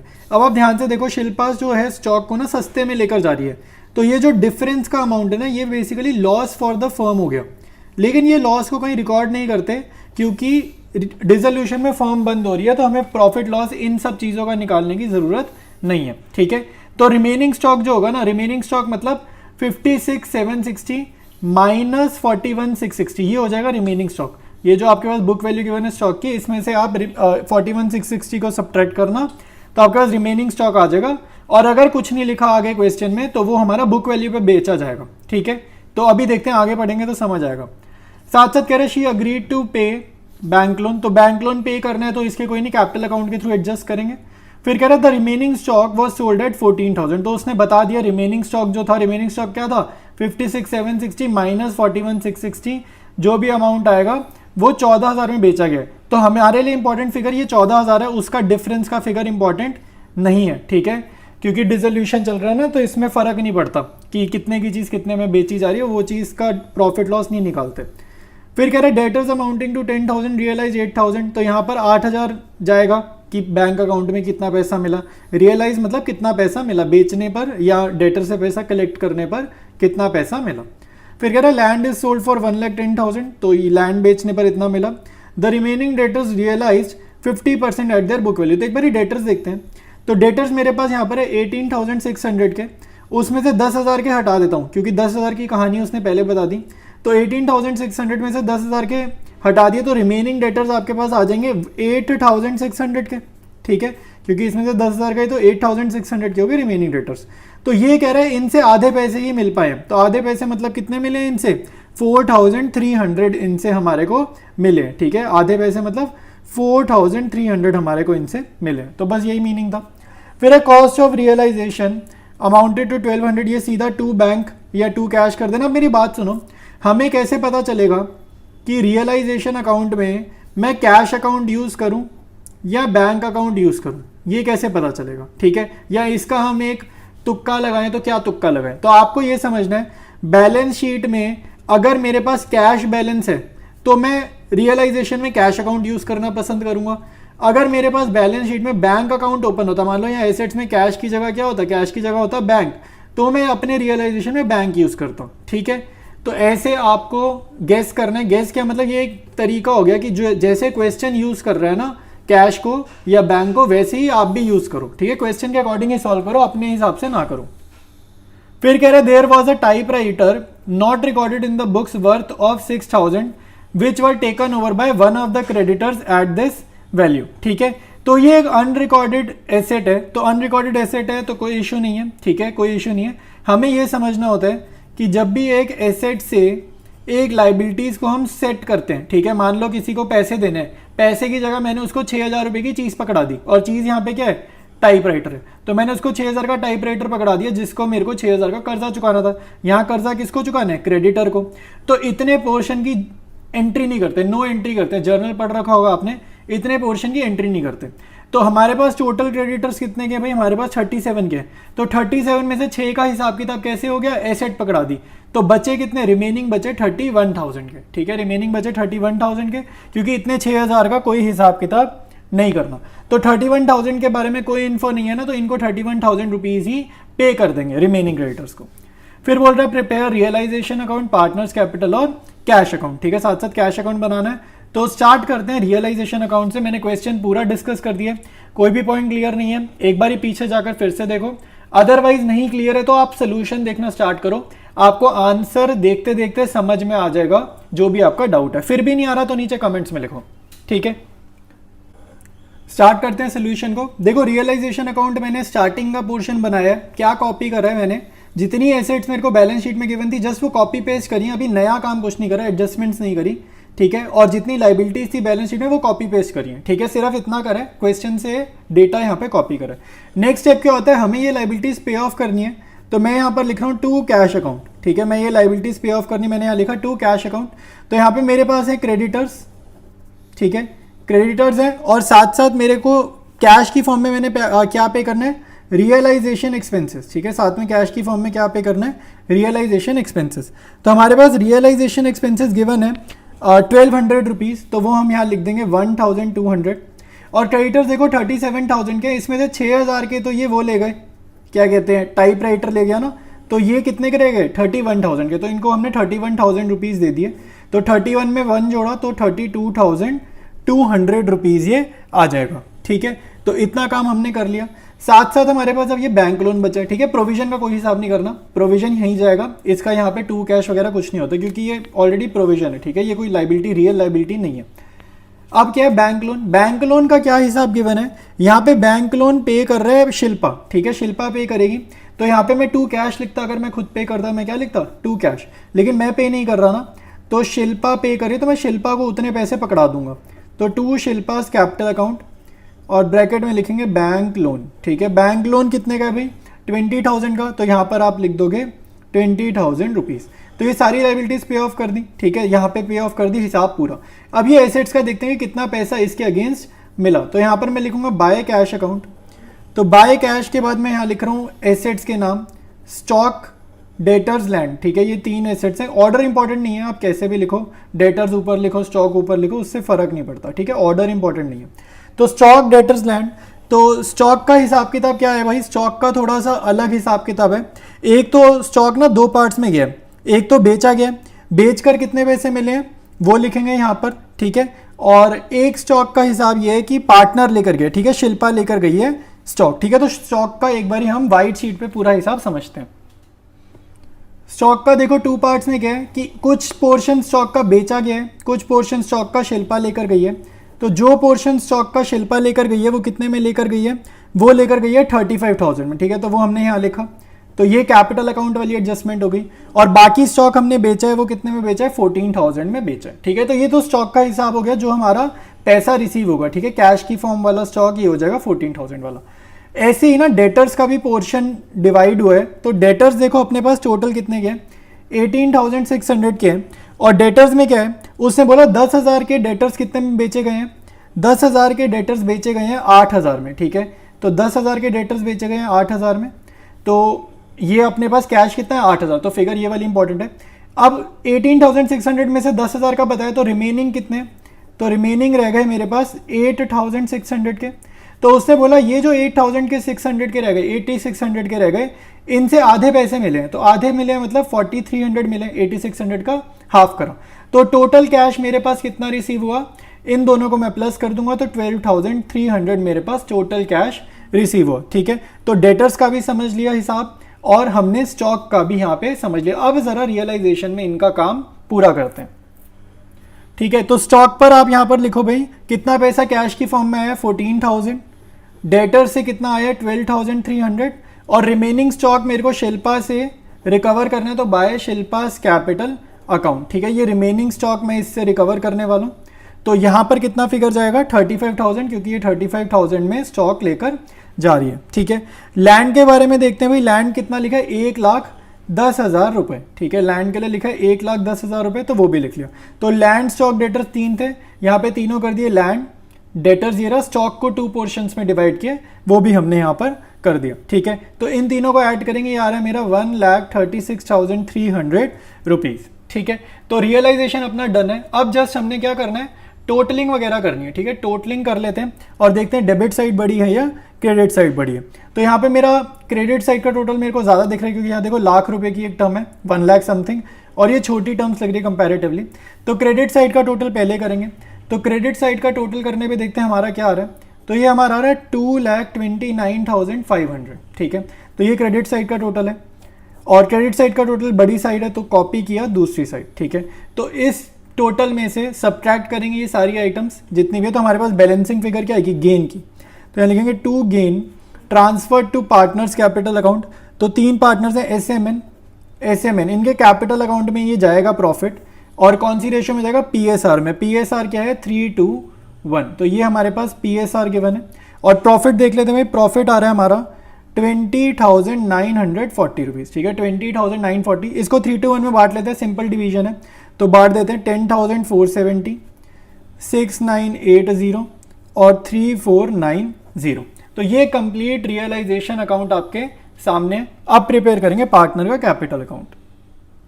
तो यार एक मिनट मेरी बात सुन लो, पहले तो माफ़ी चाहूँगा तुम्हें डिस्टर्ब करने के लिए, बट एक यार इंपॉर्टेंट चीज़ है, एक्चुअली चैनल पे मैं बहुत अच्छी चीज़ें तुम लोगों के लिए लेकर आ रहा हूँ और बहुत सारे बच्चों को पता ही नहीं है इस बारे में, ठीक है। तो 12th वालों के लिए यार खासकर मैं मैक्रो इकोनॉमिक्स के नोट्स ला रहा हूँ, सारे मेरे हैंड रिटन नोट्स हैं, कॉपी पेस्ट नहीं, हैंड रिटन तो है लेकिन टाइप्ड है, कंप्यूटराइज्ड है, बट मैंने खुद बनाया है। मैक्रो के नोट्स हैं, बहुत अच्छे नोट्स हैं यार, प्लेलिस्ट बनी हुई है, यूट्यूब सर्च बॉक्स में ये प्लेलिस्ट डाल दो, साथ में मेरा नाम लिख देना मनन मलिक, वरना सर्च में शायद ना आए, तो ये डालना, साथ में मनन मलिक लिखना, तुम्हें नोट्स मिल जाएंगे। साथ साथ बिजनेस स्टडीज़ में केस स्टडीज़ आती हैं, क्लास 12 में बोर्ड्स में केस स्टडीज़ बहुत आती हैं। चैप्टर वाइज प्लेलिस्ट ला रहा हूँ, तो प्लेलिस्ट का नाम डाल देना यूट्यूब सर्च बॉक्स में, साथ में मनन मलिक लिख देना ताकि ये शो अप कर जाए, ठीक है, सर्च में रिजल्ट में आ जाए। टीएस ग्रेवाल के सॉल्यूशंस में नोट्स की फॉर्म में ला रहा हूँ, मानो तुम्हारे पास टाइम नहीं है, ठीक है, टाइम नहीं है और एक एक क्वेश्चन का वीडियो देखने का, तो आंसर्स रिटर्न है, मेरे हैंड रिटन नोट्स है भाई, तो एकदम करेक्ट ही होंगे। तो जल्दी जल्दी जाओ, यूट्यूब चैनल से, ये देखो। और ये नोट्स तुम्हारे को मिलेंगे कहाँ से? व्हाट्सएप चैनल पर मिलेंगे, साथ साथ तुम्हारे को स्क्रीन रिकॉर्डिंग दिख ही रही थी। पार्टनर्स कैपिटल अकाउंट बनाना है, याद रखना कैपिटल बढ़ानी होगी, पैसा देना होगा तो क्रेडिट में एंट्री करेंगे, कैपिटल कम करनी होगी तो एंट्री डेबिट में करेंगे। हर चैप्टर की तरह सबसे पहला स्टेप अपने बाय बैलेंस बीडी कॉपी करना है क्वेश्चन में से, ठीक है। तो यहाँ पे एक अच्छी चीज़ है, इंटरेस्टिंग चीज़ है, शिल्पा और मीना का देखो लाइबिलिटी साइड में बैलेंस गिवन है, तो जब लाइबिलिटी साइड में बैलेंस होता है इधर लिखते हैं डेटा, ठीक है।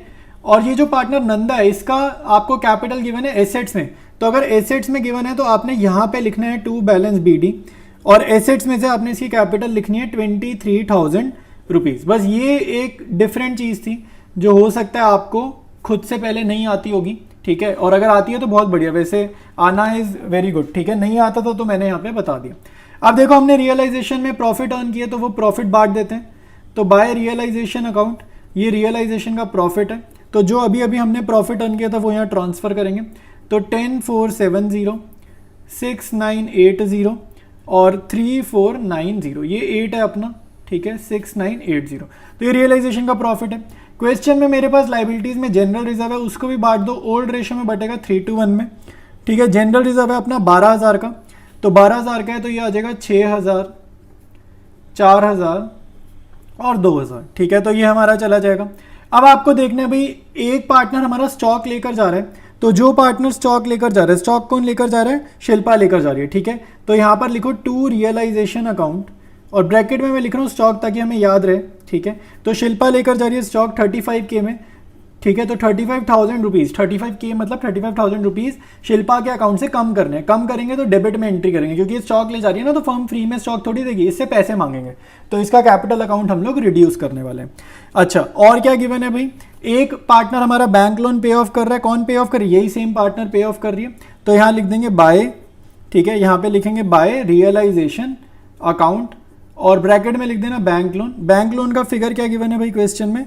बैंक लोन का फिगर गिवन है 20,000 रुपये, तो यहाँ पे लिख दिए 20,000 रुपये।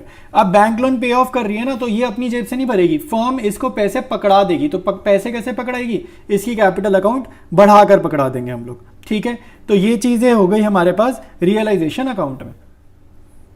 नेक्स्ट स्टेप है बैलेंसिंग फिगर का। बैलेंसिंग फिगर का मतलब है जिसको पैसा विड्रॉ करना है वो बिजनेस में से पैसा विड्रॉ करेगा, जिसको पैसा ब्रिंग करना है वो बिजनेस में पैसा ब्रिंग करने वाला है, ठीक है। ब्रिंग मतलब जिसको पैसा लाना है तो वो लाएगा। तो ये बाय कैश मतलब जर्नल देखो, कैश अकाउंट डेबिट होगा ना, टू शिल्पा या टू मीना या टू नंदा जो भी आएगा, तो यहाँ पे पैसा बिजनेस में आने वाला है, और अगर यहाँ पे टू कैश में आया तो मतलब यहाँ पे विड्रॉ होने वाला है, बिजनेस में से पैसा बाहर जाने वाला है, ठीक है। तो अब आप देखो शिल्पा की तो बड़ी साइड क्रेडिट साइड आ रही है, तो बड़ी साइड का टोटल किया तो ये आ रहा है 1,16,470, तो बड़ी साइड का टोटल कॉपी किया दूसरी साइड, और उसमें से ये 35,000 सब्ट्रैक्ट किया तो यार है 81,470। मीना में तो देखो यहाँ कुछ लिखा ही नहीं है, तो बड़ी साइड ऑब्वियसली क्रेडिट हो जाएगी, तो ये आएगा 59,80, मतलब इसका बिजनेस में इतना पैसा इन्वेस्टेड है, तो ये इतने पैसे इन्वेस्ट करें और बिजनेस बंद हो रहा है तो इतना पैसा ये विड्रॉ कर लेगा, ठीक है। थर्ड पार्टनर में देखो क्रेडिट साइड छोटी है, डेबिट साइड बड़ी है, तो डेबिट साइड का टोटल पहले करेंगे।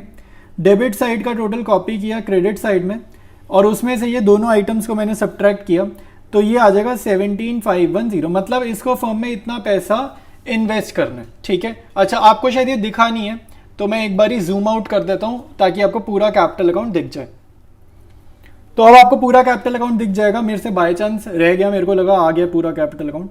तो यहाँ पे क्या हुआ, डेबिट साइड बढ़ी है ये नंदा में, और फिर ये दो आइटम्स थी रियलाइजेशन और जनरल रिजर्व वाली, तो ये दोनों आइटम्स आपने सब्ट्रैक्ट करनी है, ठीक है। तो आपके पास 17,510 आएगा। इसका मीनिंग ये है कि नंदा को बिजनेस में 17,510 रुपये और डालने पड़ेंगे, ठीक है, क्योंकि इसका नेगेटिव बैलेंस चल रहा था तो इसको पैसा और इन्वेस्ट करना है। इसके बाद बनाएंगे हम लोग अपना कैश अकाउंट। नेक्स्ट है कैश अकाउंट। ये एसेट नेचर का अकाउंट होता है ना, तो एसेट नेचर का ओपनिंग बैलेंस होता है डेबिट में, तो यहाँ डेबिट में लिखो टू बैलेंस बीडी, और क्वेश्चन में देखो बैलेंस शीट में कैश आपको गिवन है 10,840।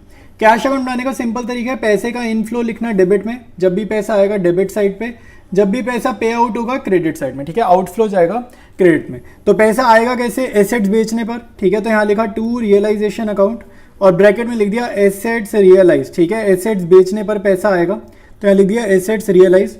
तो ये अपना रियलाइजेशन अकाउंट से फिगर देखकर लिखेंगे 1,36,300, ये रियलाइजेशन अकाउंट में फिगर गिवन है, ठीक है। साथ में हमारी पार्टनर नंदा भी बिजनेस में पैसा और लाएगी, ठीक है, ये पैसा ब्रिंग कर रही है, हमने पार्टनर्स कैपिटल अकाउंट में अभी अभी देखा था, तो ये ला रही है कितना 17,510। क्रेडिट साइड में पे आउट्स लिखो, तो सबसे पहले तो लाइबिलिटीज जो पे की हैं रियलाइजेशन अकाउंट में, कितने रुपीज़ की लाइबिलिटीज पे करी हैं वो यहाँ पर लिखेंगे। तो वहाँ पर हमने पे किए क्रेडिटर्स और रियलाइजेशन एक्सपेंसेस, तो उनका टोटल था 32,200, ये क्रेडिटर्स प्लस रियलाइजेशन एक्सपेंसेस है, ठीक है। फिर 2 पार्टनर्स हैं, ठीक है, 3 में से 2 पार्टनर्स ऐसे हैं जो पैसा विड्रॉ कर रहे हैं, तो बाय एसएस कैपिटल अकाउंट और बाय एम्स कैपिटल अकाउंट, ये हमने पार्टनर्स कैपिटल अकाउंट में इनकी फिगर निकाली है। तो ये अपने हैं 81,470 और 50,980 रुपीज़, ठीक है। तो ये फिगर हमारे कैपिटल अकाउंट से निकल रही है। अब आप देखोगे कैश अकाउंट की बैलेंसिंग फिगर निकलने नहीं वाली, टोटल दोनों तरफ का बराबर आएगा। तो चाहे आप डेबिट साइड का टोटल करो पहले, चाहे क्रेडिट का करो पहले, बात एक ही है क्योंकि दोनों का टोटल सेम आने वाला है, ठीक है। तो किसी का भी टोटल करो, आपका आएगा 164,650 और यही टोटल कॉपी कर दो दूसरी साइड, ठीक है, क्योंकि टोटल सेम आने वाला है और बैलेंसिंग फिगर नहीं आएगी, ठीक है। तो अपना कैश अकाउंट भी डन है और ये क्वेश्चन भी पूरा डन है। इसके बाद स्टार्ट करते हैं नेक्स्ट क्वेश्चन, स्टार्ट करेंगे नेक्स्ट क्वेश्चन। तो अपने पास अब क्वेश्चन क्या आ रहा है, अगले क्वेश्चन में ए और बी पार्टनर्स हैं 3:2, तो ओल्ड पीएसआर हमारे को गिवन है 3:2। बैलेंस शीट ध्यान से देखो, लाइबिलिटीज देखो, क्रेडिटर्स गिवन है, लोन के 2 अमाउंट्स है, देखो लोन ध्यान से देखेंगे, कह रहे लोन बाय मिसेज ए और लोन बाय बी। तो यहाँ पे याद रखना, यहाँ पे बी तो हमारा पार्टनर है, बी तो पार्टनर है, लेकिन लोन बाय मिसेज ए ना थर्ड पार्टी लोन की तरह ही ट्रीट होगा। थर्ड पार्टी मतलब कोई और, जैसे बैंक लोन वगैरह हो गया या क्रेडिटर्स हो गए, बिल्कुल वैसे ही ट्रीटमेंट देना है। मतलब क्या है कि लोन बाय मिसेज ए को रियलाइजेशन में जरूर भेजना है, ठीक है। रिजर्व आपका पार्टनर्स कैपिटल अकाउंट में जाएगा और कैपिटल तो कैपिटल अकाउंट में ही जाएगी। फिर यहाँ पे कैश एट बैंक अपना बैंक अकाउंट में जाएगा क्योंकि हमें बैंक बनाना है। अब यहाँ पे देखो हमारे पास कैश एट बैंक है ना, तो रियलाइजेशन में जब भी पैसा रिसीव करेंगे या पे करेंगे ना, तो वहाँ पर बैंक अकाउंट लिख देना, टू बैंक और बाय बैंक लिख देना, क्योंकि अपने पास क्वेश्चन में बैंक अकाउंट है, ठीक है, ऐसे सॉल्व करना। Stock, debtors, furniture, plant, investment, सारी चीजें जाएंगी रियलाइजेशन में। P&L अकाउंट एसेट्स में गिवन है, मतलब ये क्या एक अनडिस्ट्रीब्यूटेड लॉस है, इसको पार्टनर्स कैपिटल अकाउंट में डिस्ट्रीब्यूट करेंगे डेबिट साइड पे, ठीक है, ओल्ड रेशियो में विच इज 3:2। अब नीचे देखो भाई, आपको एडजस्टमेंट गिवन है डिसोल्यूशन के टाइम की, तो एडजस्टमेंट्स में देखते हैं, कह रहे A to cover investments at an agreed value of 8,000। हमारे पास इन्वेस्टमेंट्स 10,000 की है, ए 8,000 में ले जा रहे हैं, कोई इशू नहीं है, 2,000 का चाहे नुकसान हो रहा है कोई दिक्कत नहीं है। 8,000 में हम ए को दे देंगे पार्टनर्स कैपिटल अकाउंट में, इसका रिफ्लेक्शन आ जाएगा, ठीक है, वहां पर रिफ्लेक्ट करेगी ये ट्रांजेक्शन।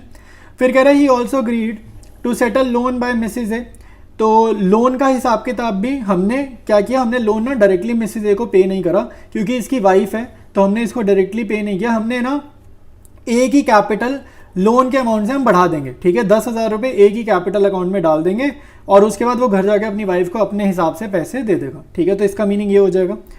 नेक्स्ट है other assets realised as, stock इतना, डेटर्स इतना, फर्नीचर इतना, प्लांट इतना, ठीक है, तो किसके कितने पैसे मिलने उन्होंने बता दिया। एक्सपेंसेस ऑफ रियलाइजेशन 1,600 रुपये बता दिया। Creditors agreed to accept 37,000 in full settlement of their claims, तो क्रेडिटर्स को हमारे को कितना देना, भाई हमें देना 38,000, हमने दिया 37 के, लेकिन फुल सेटलमेंट है तो मतलब 1,000 का डिस्काउंट हो गया। तो ये जो 1,000 का डिस्काउंट है ना, ये आपका रियलाइजेशन में कहीं पर भी शो नहीं होने वाला, सीधा 37,000 रुपीज़ हमने पे करें, वही इंपॉर्टेंट फिगर है हमारे लिए, ठीक है। तो स्टार्ट करते हैं सोल्यूशन। अगेन आपका ये जो क्वेश्चन है एनसीईआरटी का है, तो आज के वीडियो में हमने जो 2 क्वेश्चंस करे हैं दोनों के दोनों एनसीईआरटी बुक को बिलोंग करते हैं, ठीक है, तो वही काम करना है, रियलाइजेशन, पार्टनर्स कैपिटल और बैंक अकाउंट। स्टार्ट करते हैं सोल्यूशन। देखो जो भी आपको दिख रहा है सोल्यूशन रियलाइजेशन अकाउंट में, इसमें मैंने सिर्फ एसेट्स का डेटा कॉपी करा है क्वेश्चन वाली बैलेंस शीट से और लाइबिलिटीज का डेटा कॉपी करा है क्वेश्चन वाली बैलेंस शीट से, ठीक है, और कुछ भी नहीं करा है। इसके बाद देखो हम लोग पे करेंगे, ठीक है, तो पे करेंगे तो हम लोग यहाँ लिखेंगे to bank account, to bank account, और देखते हैं भाई क्या क्या पे करना है। एक तो हमें क्रेडिटर्स को पे करना है, तो लास्ट पॉइंट में लिखा है कि क्रेडिटर्स को हमने कितना पैसा देना है, 37,000 रुपीज़ देना है, ये हमारे को पॉइंट नंबर डी में गिवन है, तो 38 के 37 दे दिए।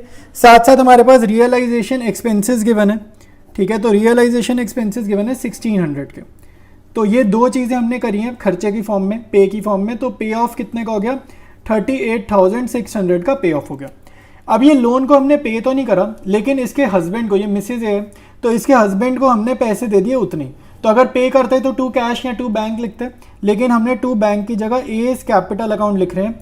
ये इसका लोन हो जाएगा, लोन बाय मिसेज ए, ठीक है। तो ये लोन हो जाएगा और अमाउंट कितना देना है कुछ लिखा है, कुछ नहीं लिखा है, तो हम लोग पूरा अमाउंट दे देंगे, ठीक है। तो लोन बाय मिसेज ए है 10,000, तो पूरा 10,000 हम यहाँ पर ट्रांसफ़र करेंगे। अब यहाँ पे एसेट्स देखते हैं कि इस एसेट का क्या हिसाब करना है। तो एक एसेट जो है इन्वेस्टमेंट का ना, इन्वेस्टमेंट का पॉइंट नंबर ए देखो, तो बाय बैंक लिखते, अगर हमारी इन्वेस्टमेंट्स बिकती तो हम लिखते बाय बैंक, लेकिन यहाँ पे जो इन्वेस्टमेंट है वो बेची नहीं जा रही है, वो ए लेकर जा रहा है, तो बाय एज कैपिटल अकाउंट, और वो 10,000 की इन्वेस्टमेंट 8,000 में लेकर जा रहा है, तो यहाँ पे 8,000 लिखेंगे और यहाँ मैं ब्रैकेट में लिख रहा हूँ इन्वेस्टमेंट्स, ठीक है। बाकी बच्चे हमारे पास स्टॉक, डेटर, फर्नीचर और प्लांट, तो वो बेची गई हैं और कितने में बेची गई हैं वो हमारे को क्वेश्चन में गिवन है। तो पहले एक बारी लिख लेते हैं, अकाउंट्स के नेम लिख लेते हैं, स्टॉक, डेटर, फर्नीचर और प्लांट, ठीक है। तो स्टॉक बेचा जा रहा है 5,000 में, डेटर्स जा रहे हैं 18,500, फर्नीचर जा रहा है 4,500 और प्लांट जा रहा है 25,000। ये सारी फिगर्स जो मैंने बोली हैं क्वेश्चन के पॉइंट नंबर बी से बोली हैं, B point, second point question का बी पॉइंट से बोली हैं फिगर्स। तो ये आप ऐड करोगे, आपका ऐड करने पे आ रहा है 53,000 रुपीज़, ठीक है। तो ये अपने पास रियलाइजेशन अकाउंट रेडी है, अब जस्ट टोटलिंग करनी रह गई है। टोटल करेंगे बड़ी साइड का, बड़ी साइड आ रही है अपनी डेबिट साइड, डेबिट साइड का टोटल किया 1,15,600, बड़ी साइड का टोटल कॉपी किया दूसरी साइड 1,15,600 रुपीज़। बड़ी साइड के टोटल में से ये सारी आइटम्स में सब्ट्रैक्ट करूंगा तो मेरा आएगा लॉस, ठीक है। डेबिट साइड बढ़िया है तो आंसर आता है अपना लॉस, तो लिखेंगे बाय लॉस, और अपने पास क्या नाम है पार्टनर्स के ए और बी, और रेशो गिवन है 3:2, ठीक है। रेशो गिवन है 3:2, तो 6600 को 3:2 में बांटेंगे, यह आएगा 3960 और 2640, ठीक है। तो रियलाइजेशन अकाउंट आपके सामने कंप्लीटली ड्रॉन है। अब बनाएंगे पार्टनर का कैपिटल अकाउंट। स्टार्ट करेंगे partners capital account. Credit side पे लिखो बाय बैलेंस बीडी, किसका कितना कैपिटल ऑलरेडी इन्वेस्टेड है बिजनेस में वो लिखो, तो 10,000, 8,000 यहाँ पर लिखेंगे। फिर यहाँ पे लिखेंगे बाय रिजर्व, ठीक है। आपको क्वेश्चन में रिजर्व गिवन है, कितने का रिजर्व गिवन है 5,000 का, तो कौन सी रेशो में जाएगा 3:2, 5,000 को 3:2 में बांटेंगे तो बड़े ही आराम से 3,000 2,000 बट जाएगा, ठीक है। फिर आपको रियलाइजेशन में लॉस हुआ है तो वो लॉस भी बांट दो भाई, ठीक है। लॉस भी अपने पास नहीं रखेगी फर्म, पार्टनर से बटेगा। तो लॉस अभी अभी हमने फिगर निकाली थी 3960, 2640, ठीक है। फिर उसके बाद अपने पास पार्टनर रिलेटेड एडजस्टमेंट है, तो ए इन्वेस्टमेंट लेकर जा रहे हैं तो यहाँ पर लिखो टू रियलाइजेशन अकाउंट और ब्रैकेट में लिखेंगे इन्वेस्टमेंट्स। तो ए इन्वेस्टमेंट्स कितने में लेकर जा रहा है 8,000 में, तो वो यहाँ पर लिख देंगे, ठीक है। और इसको वाइफ के लोन के अगेंस्ट में पैसा मिलने वाला है, तो बाय रियलाइजेशन अकाउंट और यहाँ पे लिख दो मिसेज एज लोन, ठीक है। इसके अगेंस्ट में इसको पैसा मिलेगा, तो जितने का लोन था उतने पैसे मिलेंगे, तो पूरे 10,000 इसको मिल जाएंगे, ठीक है। अब हमारे पास एक चीज़ रह गई है, ठीक है। एक चीज़ क्या रहेगी भाई, एसेट्स में आपको गिवन है P&L अकाउंट, तो वो लॉस है, तो P&L अकाउंट गिवन है 7,500 का, तो वो बांट देते हैं, तो कितना आएगा 4,500 और 3,000 रुपीज़, ठीक है। बस यही करना था और कुछ नहीं करना था, सारा काम हो गया। अब बैलेंसिंग फिगर निकालेंगे, तो बैलेंसिंग फिगर कैसे निकलेगी भाई मुझे बताओ।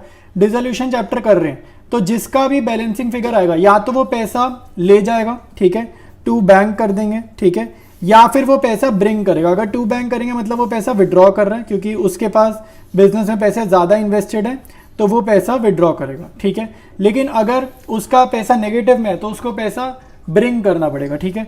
तो यहाँ पे देखो बड़ी साइड मेरे पास यही आ रही है, दोनों की यही आ रही है, क्रेडिट आ रही है बड़ी साइड, ठीक है।